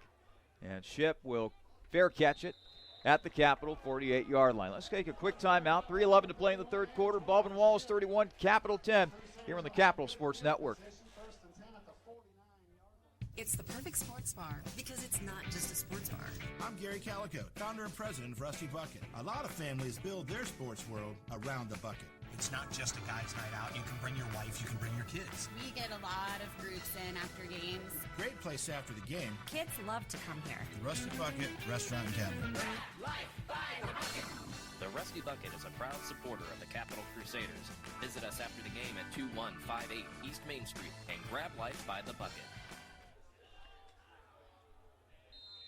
Capital back with the ball offensively. 3:06 remaining in the third quarter. Baldwin Wallace 31, Capital 10. And an incomplete pass to begin this series for Capital as Wibbler was trying to hook up with, it looked like Pertusa down the sideline. It wasn't a very good throw. I don't think he was on the same page. Pertusa kind of cut the route short, it looked like, and the throw just went sailing. So now it is 2nd and 10. Capital still at their own 49-yard line, trailing Baldwin Wallace 31-10 with 3:06 remaining in the third quarter.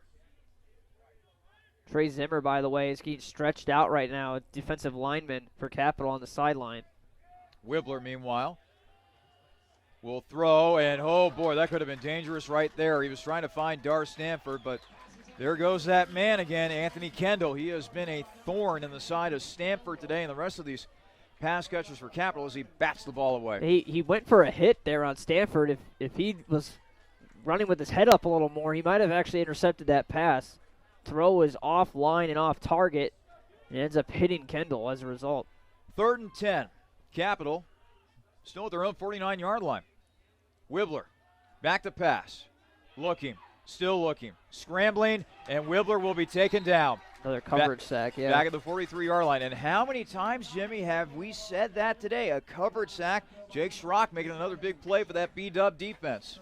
It's not often that Wibbler has that much time to throw, but again, the second time he's really been protected well. There's just nowhere to go with the football. And now it forces you to punt here. 4th and 16, that's a little much to go for it. 2:27 and counting in the third quarter. Baldwin Wallace still leading Capital 31-10. And now Pertusa will punt it away once again for Capital. High arcing kick. That will be fair, caught at the 15-yard line. Keep it right here at Bernlohr Field at Bernlohr Stadium. 2:14 remaining in the third quarter. Baldwin Wallace 31, Capital 10. I'm going to go ahead and take a look at the upcoming schedule here for Capital. And Jimmy may mention this a little bit earlier. Next week, first game of October, they get a pretty good opponent, that being the Blue Streaks of John Carroll. That game is scheduled for a 1:30 kickoff. Our next broadcast will not be until October 13th, when the Purple and White here at Capital play host to the Purple Raiders of Mount Union. That game is scheduled for a 1:30 kickoff. And then on October 20th, Capital back home once again, this time playing host to the Polar Bears of Ohio Northern. That game is scheduled for a 1:30 kickoff. Hudson and company back to work. Another carry for John Murray Jr., who already has 3 touchdowns in this game for the Yellow Jackets. He takes it to the 20-yard line, gain of 5 on the play for the Cincinnati native. Yeah, as brutal as the teams that Capital is playing against, I mean, they did have a stretch of 4 out of 5 at home with a bye week as well. Unfortunately, the first one didn't go our way. The second one not really going our way either after the bye. So now it's 2nd and 5. Baldwin Wallace at their own 20-yard line. Hudson, who has a passing touchdown in this game, in the shotgun. Back to throw. It's complete out to the 20. And the reception made that time by Darion Greer. He's taken down by his undershirt, like under the jersey.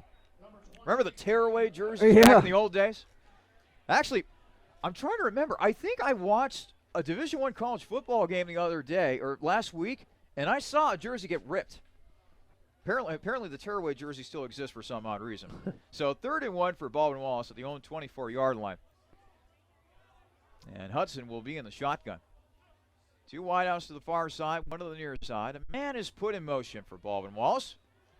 And now Hudson will run it up the middle. They will spot him at the 26, needed the 25, which means that Baldwin Wallace gets another first down.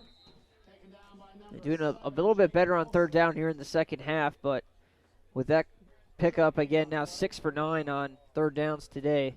They did get 2 stops on 3rd down this third quarter. Really needed one there, the time situation. 1st and 10. Yellow Jackets with the ball at their own 27. The pass is caught by Greer. And Greer, boy, if it hadn't been for a nice tackle there by Kay McCaskey, Greer might have had a lot of yards after that catch. As it stands, that will only go down as a 7-yard completion. 8-yard completion, excuse me. Would be smart to just run out the rest of the quarter here for B-Dub. looks like that's what they'll be doing.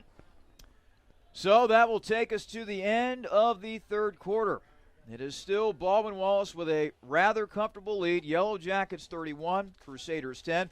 We'll be back with fourth quarter action from Bernlohr Stadium in just a moment. You're listening to and watching Crusaders football here on the Capital Sports Network. This is a message for the nurses among us, for those who dream of saving lives, for those who are driven to improve care, and for those ready to help heal what's broken, be it a single bone fracture or an entire hospital system. Capital University's advanced nursing programs are built for you.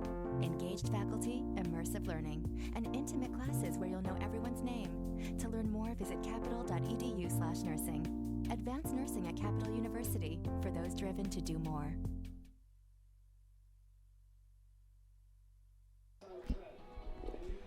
Back here at Bernlohr Field at Bernlohr Stadium as we get set for action in the fourth quarter.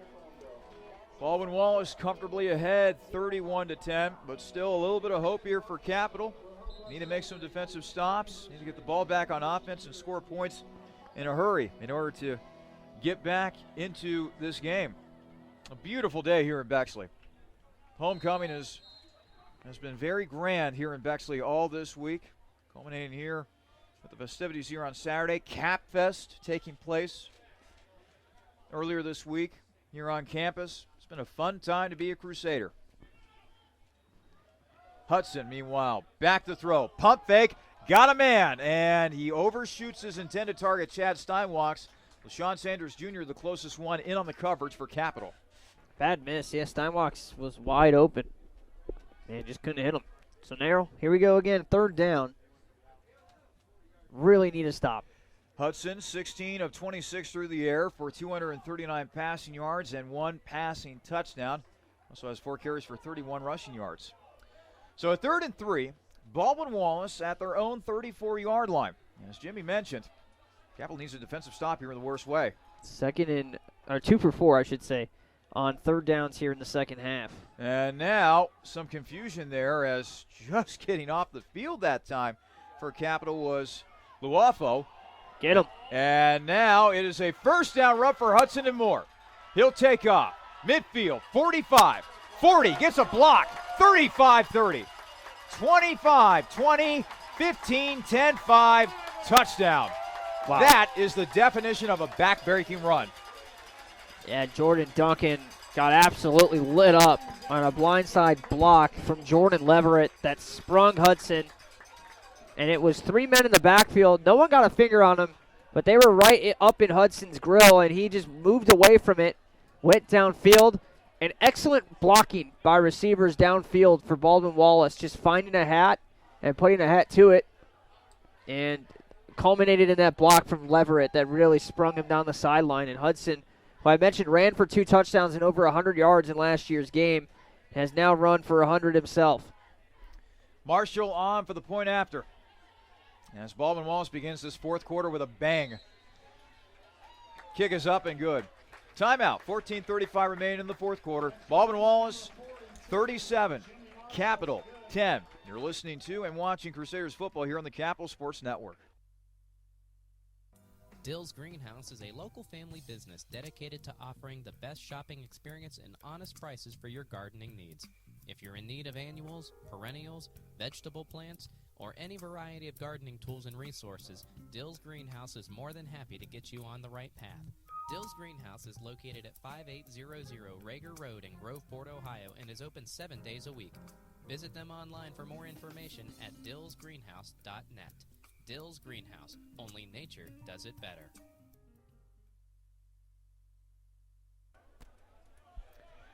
Well, things not looking too good for Capital at the moment as they now trail Baldwin Wallace 38-10, 14:35 remaining in the fourth quarter.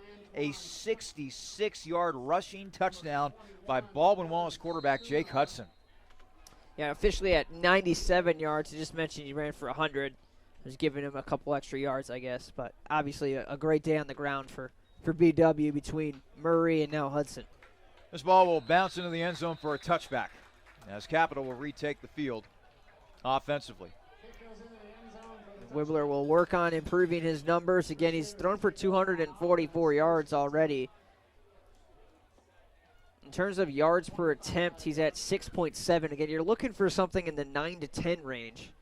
He's had a couple of big passes, the 74-yard completion among them, that has helped get that YPA, as they call it, up. But it's a good measure of, one, if you're completing passes, and two, when you are completing passes, are you getting decent yardage out of it?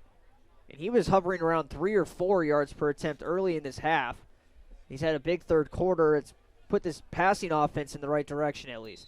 At the very least, if you're Capital, you want to be able to build momentum for that big road game they'll have coming up next week at John Carroll. 1st and 10. Capital at their own 25. It's a play action. Wibbler looking, throwing, and that will be incomplete. Closest receiver was Connor McLeod, but there was just simply too much pressure there on Wibbler. And I guess he's in the quote-unquote area of the throw there. That was about 2 miles over his head. And again, Wibbler just kind of not having that time. And when he does, it's great coverage downfield. Baldwin Wallace's defense has really impressed me today. Again, this is the #1 passing attack in the OAC that they're going up against, and the #1 offense overall. And they've looked fantastic, just slowing down this offense. Well, Baldwin Wallace has always prided itself on defense ever since we started calling games here at Capital, Jimmy. And kind of not surprised by this, is now Wibbler incomplete as he was trying to hit Bertussit near the 40-yard line. And just like that, it is 3rd and long for Capital. Yeah, Bertussit did not come out of his break yet when that ball was thrown, so the timing's off. That route is a timing route. If it's on time, that's a 1st down every time. If it's not on time, then you're going to have an incompletion. So it's kind of a risky throw. The reward is obviously a 1st down if it's caught. It's a safe throw as well because it's not going to be intercepted most times. But when you come up empty, here you are in 3rd and long. 3rd and 10. Capital still at their own 25-yard line. 4 wide receivers set for the Crusaders. Wibbler back the throw. Looking. Still looking. Throwing. And it is caught by Stanford. What Great a catch by Dar. Left-handed. One-handed. Kind of tucked. And Dar's already got 7 now for 89 or 90 yards, depending on the spot. And probably will break 100 again. The #1 receiver in the OAC. More importantly, it keeps that drive going for Capital. As we took under 14 minutes to play in the 4th quarter. Baldwin Wallace, comfortably ahead. In and making the sack for Baldwin Wallace is a guy whose name we have called a lot tonight. That's Brenton Miller. And that's exactly the kind of hit you don't want your quarterback taking, especially in a 28-point game. And Miller just came untouched right through the nose of the defense. Nothing that Wibbler could do. Loss of 9 on the play. That sets up a 2nd and 19 for Capital from its own 37-yard line. 3 receivers out there on the field for Capital. Wibbler going to throw, and it's incomplete. As Barnett was defended on the play that time by Ty Fields. Miller again there to greet him and hit Wibbler on the throw. Baldwin Wallace has been doing a great job at getting after Wibbler today. Brent Miller now has 2.5 sacks. Wesley Spence has 2. Noah Jackson has 1, and then half a sack for Jake Schrock, Tino Orocho, and Josh Liberati. 3rd and 19. Jimmy will add that up for me real quick. Because Lord knows I don't have the math skills for that. Wibbler will throw, and that is complete to Bertussit. And Wyatt Bertussit dragging some tacklers with him into Baldwin Wallace territory up to the Baldwin Wallace 47-yard line. You're just looking for total sacks, you said there? Yes. I'm trying to find it here on the team stats. There's quite a few that have it. Give me another play. I'll add them up for you. Okay. Well, in the meantime, Capital now facing a 4th and 3 from the Baldwin Wallace 47-yard line. That's 7 sacks for Baldwin Wallace, spread between 6 different players. Wibbler in the shotgun. Well, hopefully they don't allow a sack right here. Wibbler will go back to throw. Under immense pressure. Go. Caught. McLeod got a lot of running room. Stiff arm. Spin move. Inside the 35 to the 31-yard line. Well, it wasn't exactly Vance McDonald on the stiff arm, but it did work for a few yards. That was a nasty stiff arm by that Buccaneers tight end on Monday Night Football against the Pittsburgh Steelers. Maybe not as strong right there by McLeod. No, McLeod, by the way, has had a good game, by the way. Yeah, he's over. If he's not over 100, he's pretty close. He has now 5 catches as well. First and 10, Capital. At the Baldwin Wallace 31-yard line, Wibbler's in the shotgun with 4 wideouts at his disposal. The give now is to Heater, and Heater is immediately wrapped up that time by Wesley Spence, senior defensive lineman out of North Canton. 10:59 and counting in the fourth quarter. Baldwin Wallace 38, Capital 10. 5 for 96, by the way, for McLeod. And Wibbler is 3 yards shy of 300 now. Wibbler's in the shotgun. 3 wideouts to the right, 1 to his left. Wibbler takes the snap. Back the throw. Throws and completes to Dar Stanford up to the 24-yard line. That'll be a gain of 8 on the play. 8 catches now for Stanford for 98 yards, continuing to build on his numbers that lead the conference. Stanford on track to be one of the more prolific wide receivers that has ever played in this Capital program. And I don't know for sure if there is an award for best wide receiver in the OAC, but if there was, Dar would definitely be in the running for that. Yeah, he's at least going to be a first-teamer in terms of the all-conference team. I don't think they do positional awards, but if they do, like you said, he's going to be in the running for that, obviously. 3rd and 3. Capital at the Baldwin Wallace 24. Catch complete to Connor McLeod, who continues his excellent game. Took a little bit of a hard shot that time by Ty Fields. Still able to hold on to the football. Another first down for Capital. And Stanford at 110.7 yards per game. Barnett actually ahead of him at 116 per game. But Stanford does have the most touchdowns as well. And in terms of raw completion or raw receptions, computer's of course slow as I try to go to that. Stanford has 21 this season, which would rank in the top 10 as well. Wibbler in the shotgun. Hoping to find either Barnett or Stanford on this play. Maybe another guy if he gets open.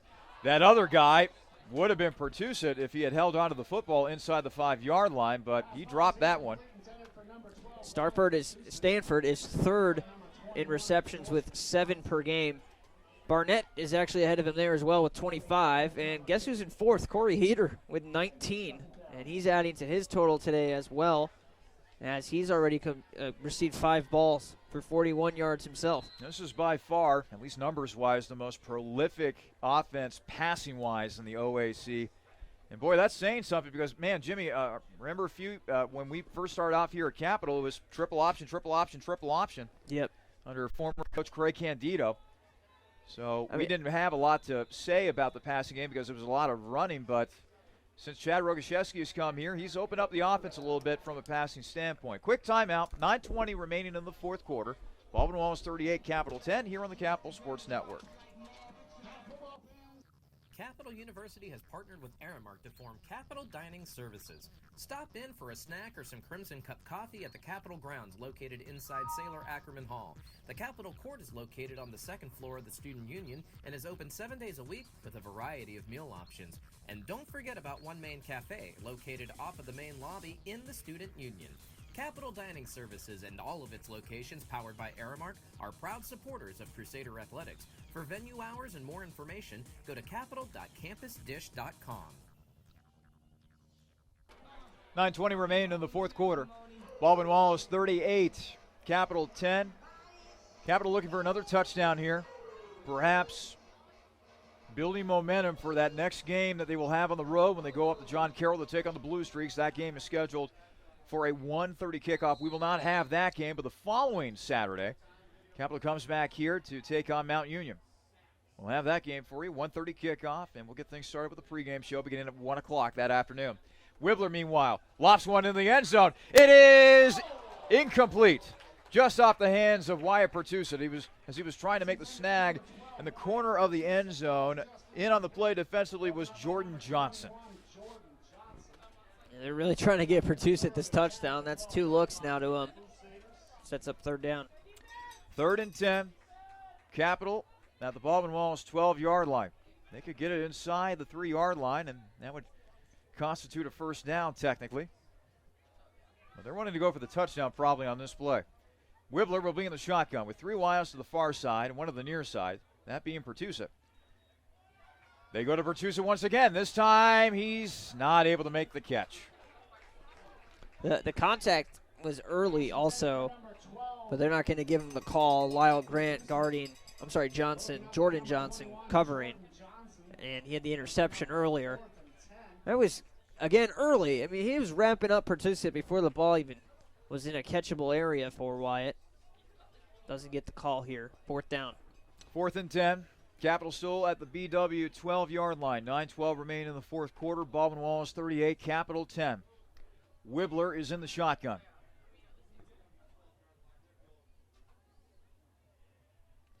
Wibbler will go back to throw. The rush is coming. Throws, and it is incomplete. Yeah, very low throw. McLeod tried to dig it up. Obviously, Wibbler under duress once again. And that's 6 trips now inside the 30, and it's resulted in 10 points. Finishing. That is something that Capital has been lacking in this afternoon as they turn it over on downs once again. Baldwin Wallace will get the ball back here. 38-10 is the lead for the Yellow Jackets. 9:06 remaining in the fourth quarter. Yeah, also, Baldwin Wallace has 230 yards on the ground and 239 through the air, virtually balanced. Capital, on the other hand, 318 through the air, -8 on the ground. That's a big difference. Yeah, well, I mean, going forward, talked about this in the pregame show with Chad Rogaszewski. The running game has to improve for this Crusader squad going forward, whether it's blocking up front or the running backs trying to find more holes.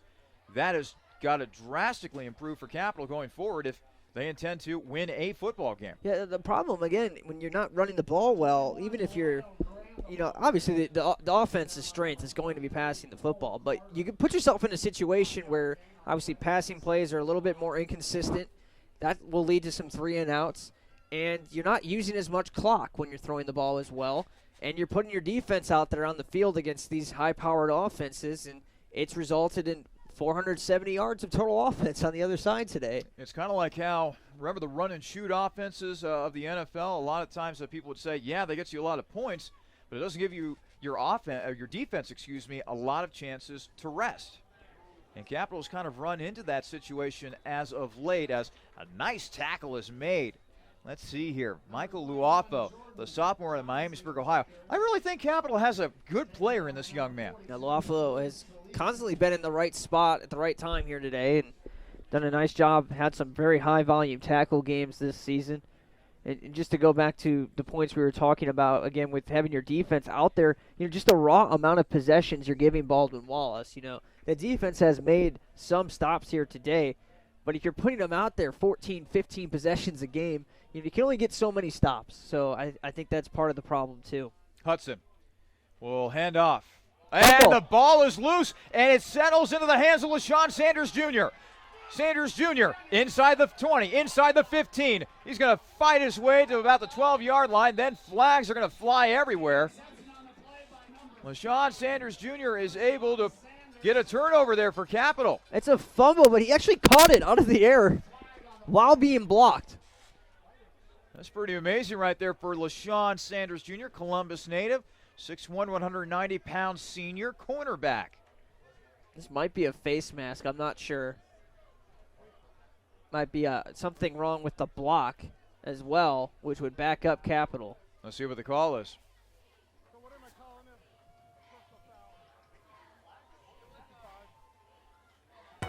After the change of possession, personal foul, blocking a player out of bounds, half the distance to the goal, first down. Well, that'll help Capital's case even more right there. Blocking, I don't even know what that penalty is. I didn't even know you could call that on the defense, honestly. But that is the call against Baldwin Wallace. 7:27 remaining in the fourth quarter. Baldwin Wallace 38, Capital 10. By the way, a reminder, coming up after today's game, the Byers Airport Subaru postgame show. We'll look at the stats in today's play of the game, update you on scores around the OAC and much more. This is all coming up on the Byers Airport Subaru postgame show. Meanwhile, first and goal for the Baldwin Wallace 6-yard line after the interception or the fumble recovery, I should say, by LaShawn Sanders Jr. And the penalty, Wibbler rolling to his right. Get rid of it. He will throw, and it's caught. Touchdown, Capital. That's one way to get rid of it. Find an open man in the end zone. Barnett with the touchdown. Second passing touchdown of the day for Thomas Wibbler.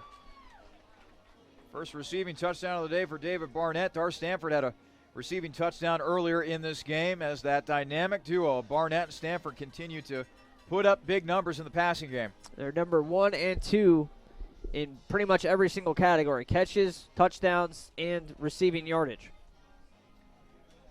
So, a positive for this Capital squad here at Bernlohr Stadium as the kick is up, and it is good. Let's take a timeout. 7:20 remaining in the fourth quarter. Baldwin Wallace 38, Capital 17, here on the Capital Sports Network.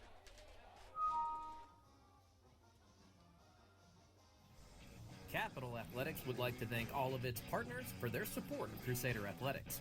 Donato's Pizza, Planks Cafe, Dill's Greenhouse, OSU Wexner Medical Center, Zoe's Cafe, the Honey Baked Ham Company, the Rusty Bucket, Jimmy John's, On the Border Mexican Grill and Cantina, Byers Airport Subaru, Pepsi, the CU Society of Sports Management, Marriott Columbus Airport, Capital Dining Services and One Man Cafe, and the Peking Dynasty.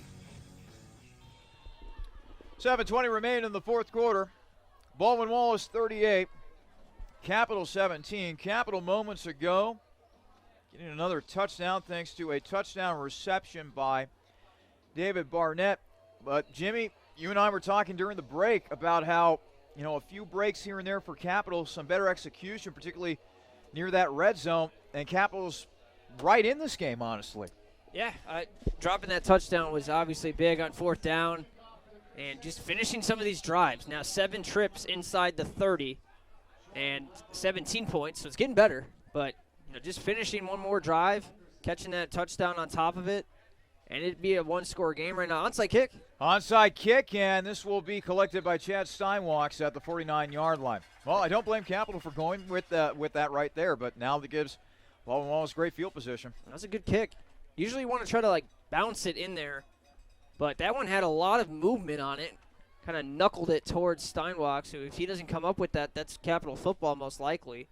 7:20 remaining in the fourth quarter. Baldwin Wallace 38, Capital 17. So, unless something miraculous happens here, Baldwin Wallace will have a chance to improve to 4-1 overall and 3-1 within conference play. Meanwhile, Capital will drop to 0-4 overall and 0-3 within OAC play. Jake Hudson, 5'11 senior from Eastlake, Florida. He'll hand off. And this will be a run to the outside. With the carry is Dion Greer, junior out of Toledo. Went to Toledo Central Catholic, which I believe, Jimmy, was the alma mater of Deshaun Kaiser before he ended up going to Notre Dame. And now he's in the NFL, played with the Browns, and now with the Green Bay Packers. In fact, if memory serves me correct, remember Joe Burrow, the former Ohio State quarterback? I think it was Toledo Central Catholic that beat his high school team, the Plains, in the state championship game a number of years ago. So that's where I first heard about Toledo Central Catholic. Good football program up there. 2nd and 8 after the gain of 2. Jake Hudson will hand off. And this will be a run up the middle for John Murray Jr. as he takes it to the 45-yard line of Capital. Gain of 4 on the play for Murray, who already has 3 rushing touchdowns on the day. And now Baldwin Wallace is going with a little bit of a hurry up here. Hudson back to throw, and the pass is dropped. He was trying to feed the big man, his big tight end, Ty Ramsier, 6'1", 190-pound, or actually, I take that back, 6', 210-pound senior from Stowe. And I got my names mixed up as well. Brian Baranowski was his intended target. That's puzzling there that they went to a hurry up. And went with a pass play, no less. Yeah. You would think that they would try to keep this clock running. It's a pretty empty possession, obviously, for Baldwin Wallace, and they don't eat up a lot of clock either. Antoine Shipp will be back to receive this punt for Capital. Kick is away, and Shipp will, get away from it, as this will bounce into the end zone. Actually, it was batted back into play. No way. Okay. That's going to be a touchback. I was going to say, if they were going to call that down at the 1-yard line. It's a great effort by Gunman there to try to flip it back into play. Obviously, that would be a live ball, and they could down it at the 3-yard line if you save it from going in the end zone. But, boy, it looks like he jumped into the end zone to knock it back. 6:10 remain in the fourth quarter. Baldwin Wallace 38, Capital 17. As Capital looks to put more points up here on the scoreboard. Beautiful day here in Bexley. Shadows starting to creep in a little bit here at Bernlohr Stadium, but thank goodness, finally, it is starting to feel like fall. Boy, there was a long stretch during the month of September where we had either hot days or we had thunder and lightning around the area, but things are starting to finally calm down here around Central Ohio. 1st and 10, Capital at their own 20-yard line. Wibbler in the shotgun. Wibbler back to throw, and this is a dead duck that will fly out of bounds around the 30-yard line. Looked like nobody was in the vicinity from a receiving standpoint, and I think they're talking about whether or not that is intentional grounding. Probably should have been. Looks like they will let the play stand as is. It'll simply be 2nd down and 10 as they will keep the ball at the Capital 20-yard line. 6:03 remaining in the fourth quarter. Baldwin Wallace 38, Capital 17. Wibbler's in the shotgun. He's got 3 wideouts to the far side and 1 to the near side. Wibbler will go back to throw.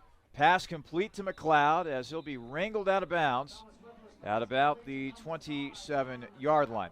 And oh, by the way, hopefully we'll have time to talk about this, but Jimmy, I understand that this is just the start of your long day here at Capital as you got soccer coming up later on tonight. We'll talk about how the soccer teams have been doing at Capital, which, by the way, they've been doing pretty well as of late.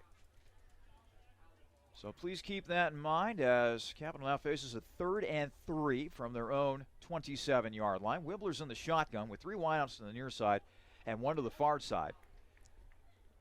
Irvin sets up as his tailback. Wibbler back to throw, and the pass is incomplete as Pertusit was the intended target. In on the coverage for Baldwin Wallace was Jordan Johnson. Yeah, and just talking about the game tonight, it's going to be women's soccer tonight against Baldwin Wallace in the OAC opener. They're just starting up conference play. So far, 6-2 this season, 2.13 goals per game. Got a couple of pretty good goal scorers on the roster. As Wibbler goes back to pass, looking, scrambling, and he finds Stanford, who will make the catch. And that will be enough for a Capital first down, making the catch to the 34-yard line. First down, Crusaders. Jordan Fike and Carly Murray, both juniors for Capital on the women's side. And they each have 3 goals this season in 8 games. So a nice little squad here, and they'll probably do some damage here in conference play, have a chance to win the OAC, has kind of been the expectation level for the women's soccer team here the last half a decade or so. Wibbler in the shotgun. Play action. Looking, throwing. Stanford not able to make the catch. In fact, that was almost an interception by Anthony Kendall, the freshman defensive back out of Florida. The men's team has been phenomenal as well. They're also 6-2. Chewy Gordon has 12 goals in 8 games for Capital, and he's been a player that has kind of been battling some lingering hamstring issues, and this year he's 100% healthy, just cut up athletically, had a great offseason working out, and he looks like he's on another level, actually leads the entire Division III in goals per game, so it's pretty phenomenal on the men's side as well. 2nd and 10. Capital at their own 34. Pass incomplete as Stanford drops that one.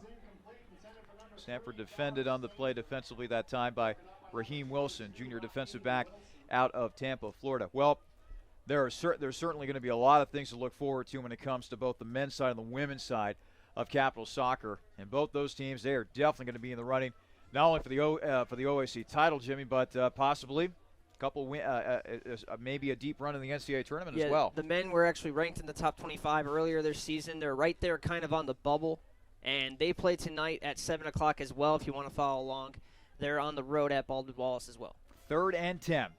Wibbler will throw, and that is dropped by Pertusit as Wibbler was trying to hook up with him at the Capital 45-yard line.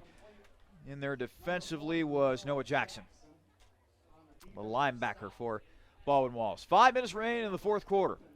Baldwin Wallace 38, Capital 17.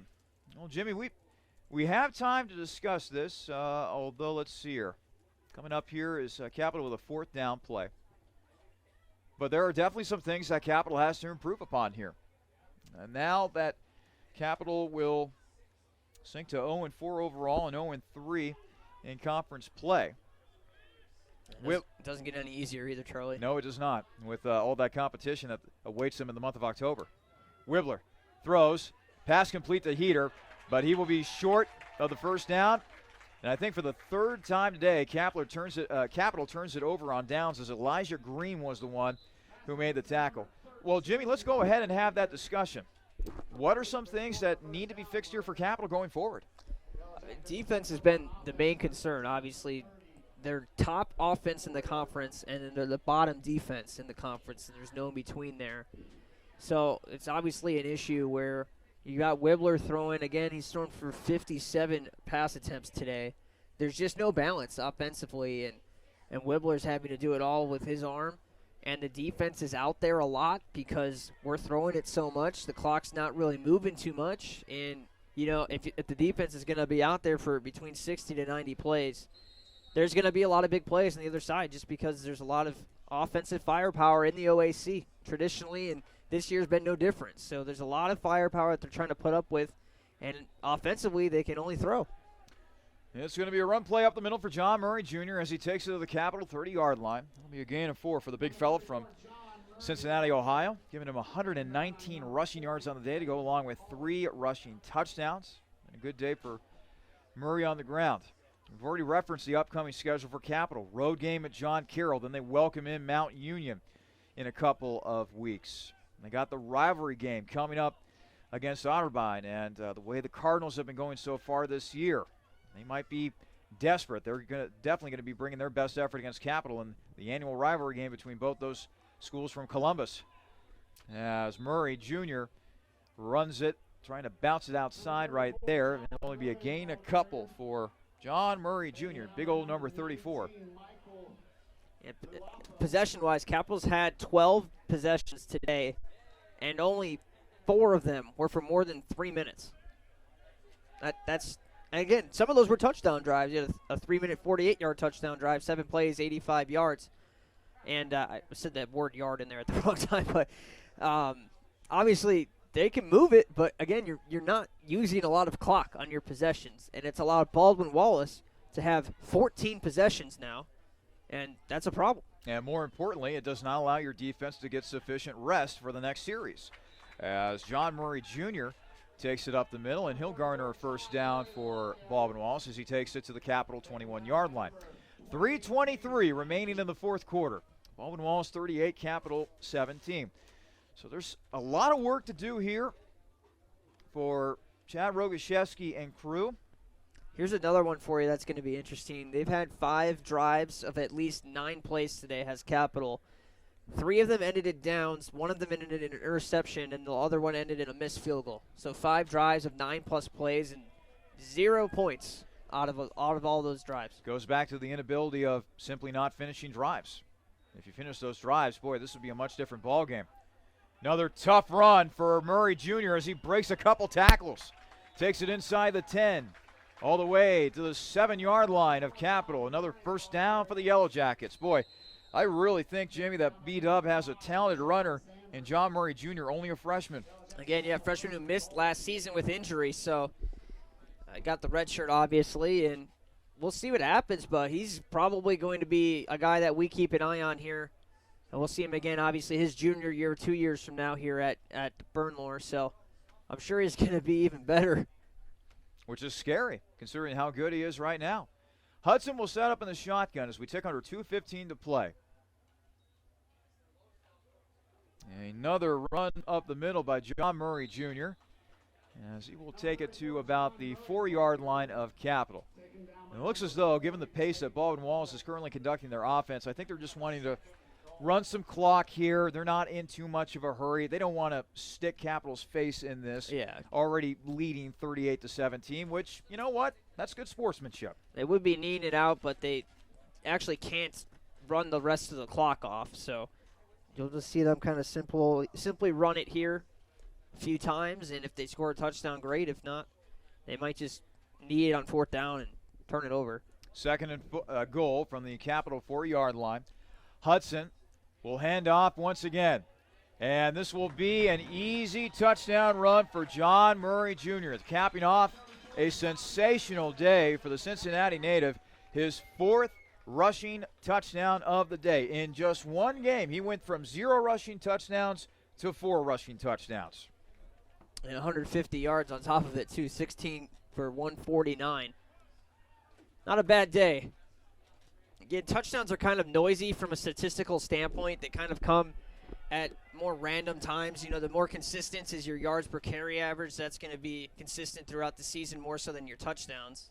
As the kick is up, and it is good. That makes it a 45-17 lead for Baldwin Wallace with 1:24 remaining in the 4th quarter. Let's take one last time out again. Baldwin Wallace 45, Capital 17. 1:24 remaining in the 4th quarter here on the Capital Sports Network. Prospective Capital University students, if you've ever had dreams of becoming a big sports marketer, promoter, agent, broadcaster, or just trying to find your way into the sports industry, join the Capital University Society of Sport Management today. CUSSM is looking for highly motivated, energized, and creative people to help promote Capital athletics and build your resume in the process. This student-led and operated organization will help you earn real-world experience in the area of sport. Get connected and join the CUSSM today. Email Emily Ondo at eondo@capital.edu for more information. 1:24 remain in the 4th quarter. Baldwin Wallace well on its way to another victory as they lead Capital 45-17. Moments ago, John Murray Jr. cashing in with his 4th rushing touchdown of the day. What a day it has been for the freshman running back for Baldwin Wallace. Antoine Shipp having some trouble with the kickoff as he finally recovers it. He'll take it to the Capital 16-yard line. 1:16 remaining in regulation. Baldwin Wallace will improve to 4-1 overall and 3-1 within conference play. Capital, meanwhile, will drop to 0-4 and 0-3 within conference play. Yeah, and with the game in hand, Andrew Ray, the sophomore out of Troy, Ohio, is going to get some reps here at quarterback, and likely the future of the quarterback position here at Capital would be a junior next season, with Wibbler obviously going on and graduating. Neat fact about Troy, they are famously known for the Strawberry Festival that they hold there every summer. So the Troy native, Andrew Ray, 6 foot, 200 pounds sophomore, getting some reps. Why not? This game is pretty much well in hand. Might as well give the young man a few reps. And they will begin with a run play as it looked like Dylan Schoonover had the carry right there for Capital. Doesn't net all that much for Capital, but it keeps the clock running. That's minute 2 remaining. Negative 10 yards rushing today for Capital. And there's some sack yardage in there. Again, it's not the same as the NFL. And when you have 7 sacks against you, that's obviously going to be a negative of at least 50 yards or so from just the sack yardage. But there's not much positive there. Got to work on that specific area for Chad Rogaszewski and crew. 37 seconds and counting. And keeping it is Ray. And Ray is tackled at about the 14-yard line, so that'll be a loss of 2. Got time for one more play here if Cap wants to run it. 21 seconds and counting. They don't seem to be in any hurry. It might be the end of our ball game. Yep. Capital heading towards the sideline, and you're right. That'll be the last play.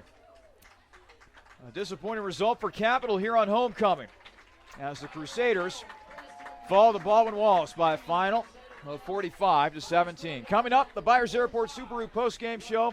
We will wrap things up from Bernlohr Stadium in just a moment. Again, Baldwin Wallace 45, Capital 17 here on the Capital Sports Network. new vehicles, reliable pre-owned vehicles, top-notch, high-quality service technicians, and friendly, trustworthy sales associates dedicated to customer service. Byers Airport Subaru in Columbus is ready to get you into the vehicle that you were meant for. Stop by to see our selection at 401 North Hamilton Road in Columbus and take a test drive, or call Byers Airport Subaru at 877-265-9695 today.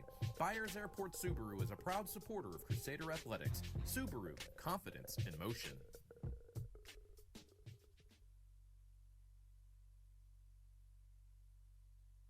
I wanted to fly. They said I couldn't. So I built a plane, then a spaceship, then I went to the moon. I invented jazz, hip-hop, rock and roll. Some called it noise. I said it was music. I wrote a letter and sent it by ponies.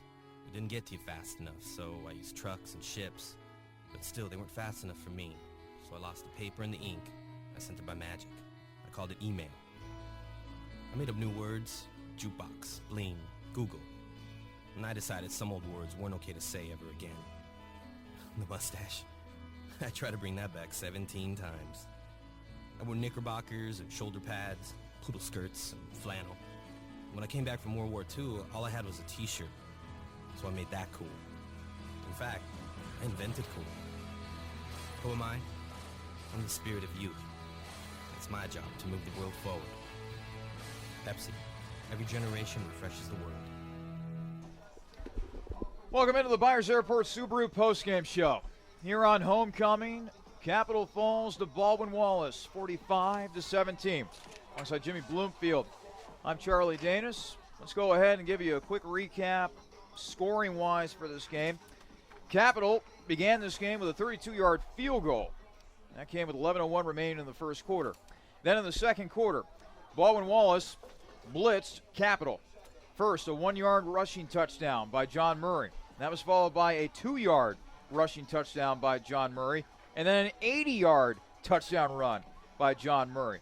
Baldwin Wallace capped off the scoring in the first half with a 40-yard field goal by Jimmy Marshall. That gave them a 24-3 lead at the half.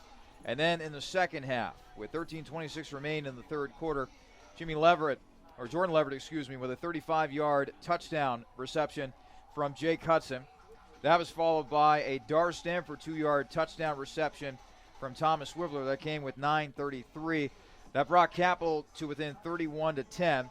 But Baldwin Wallace, they were able to close this one out. 66-yard run by Jake Hudson made it 38-10.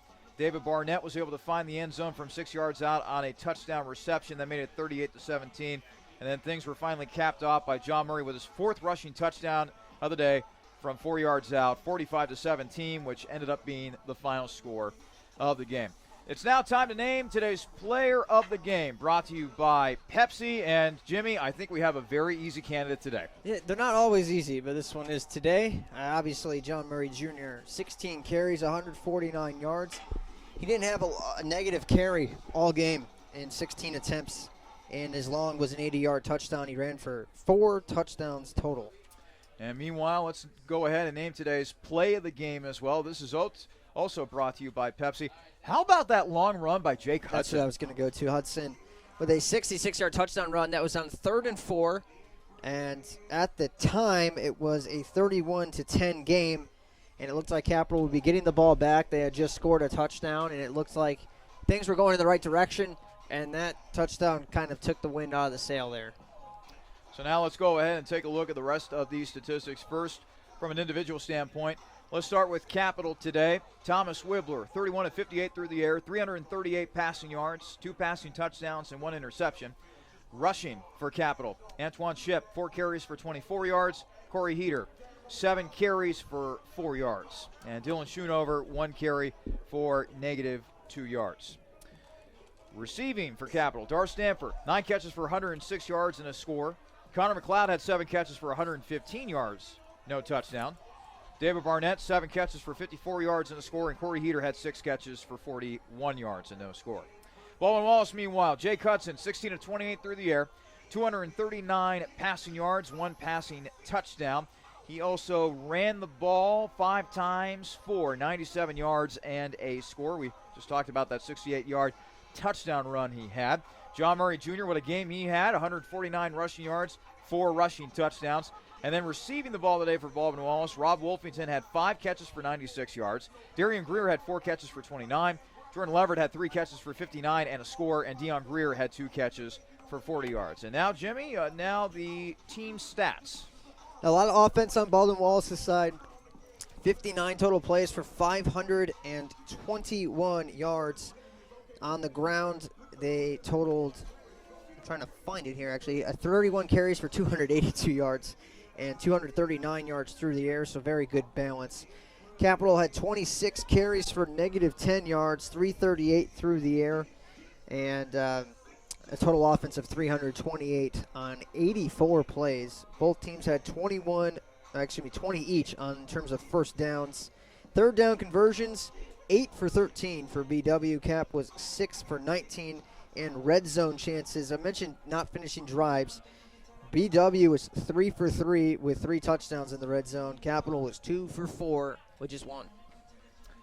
Let's go ahead and give you a final update when it comes to scores around the Ohio Athletic Conference now. And all games actually have gone final. Mount Union defeats Otterbein 56-14. Heidelberg 44-13 winners over Wilmington. John Carroll all over Muskingum 44-7.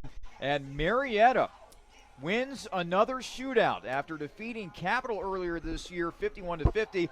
They pull it out against Ohio Northern 43-42.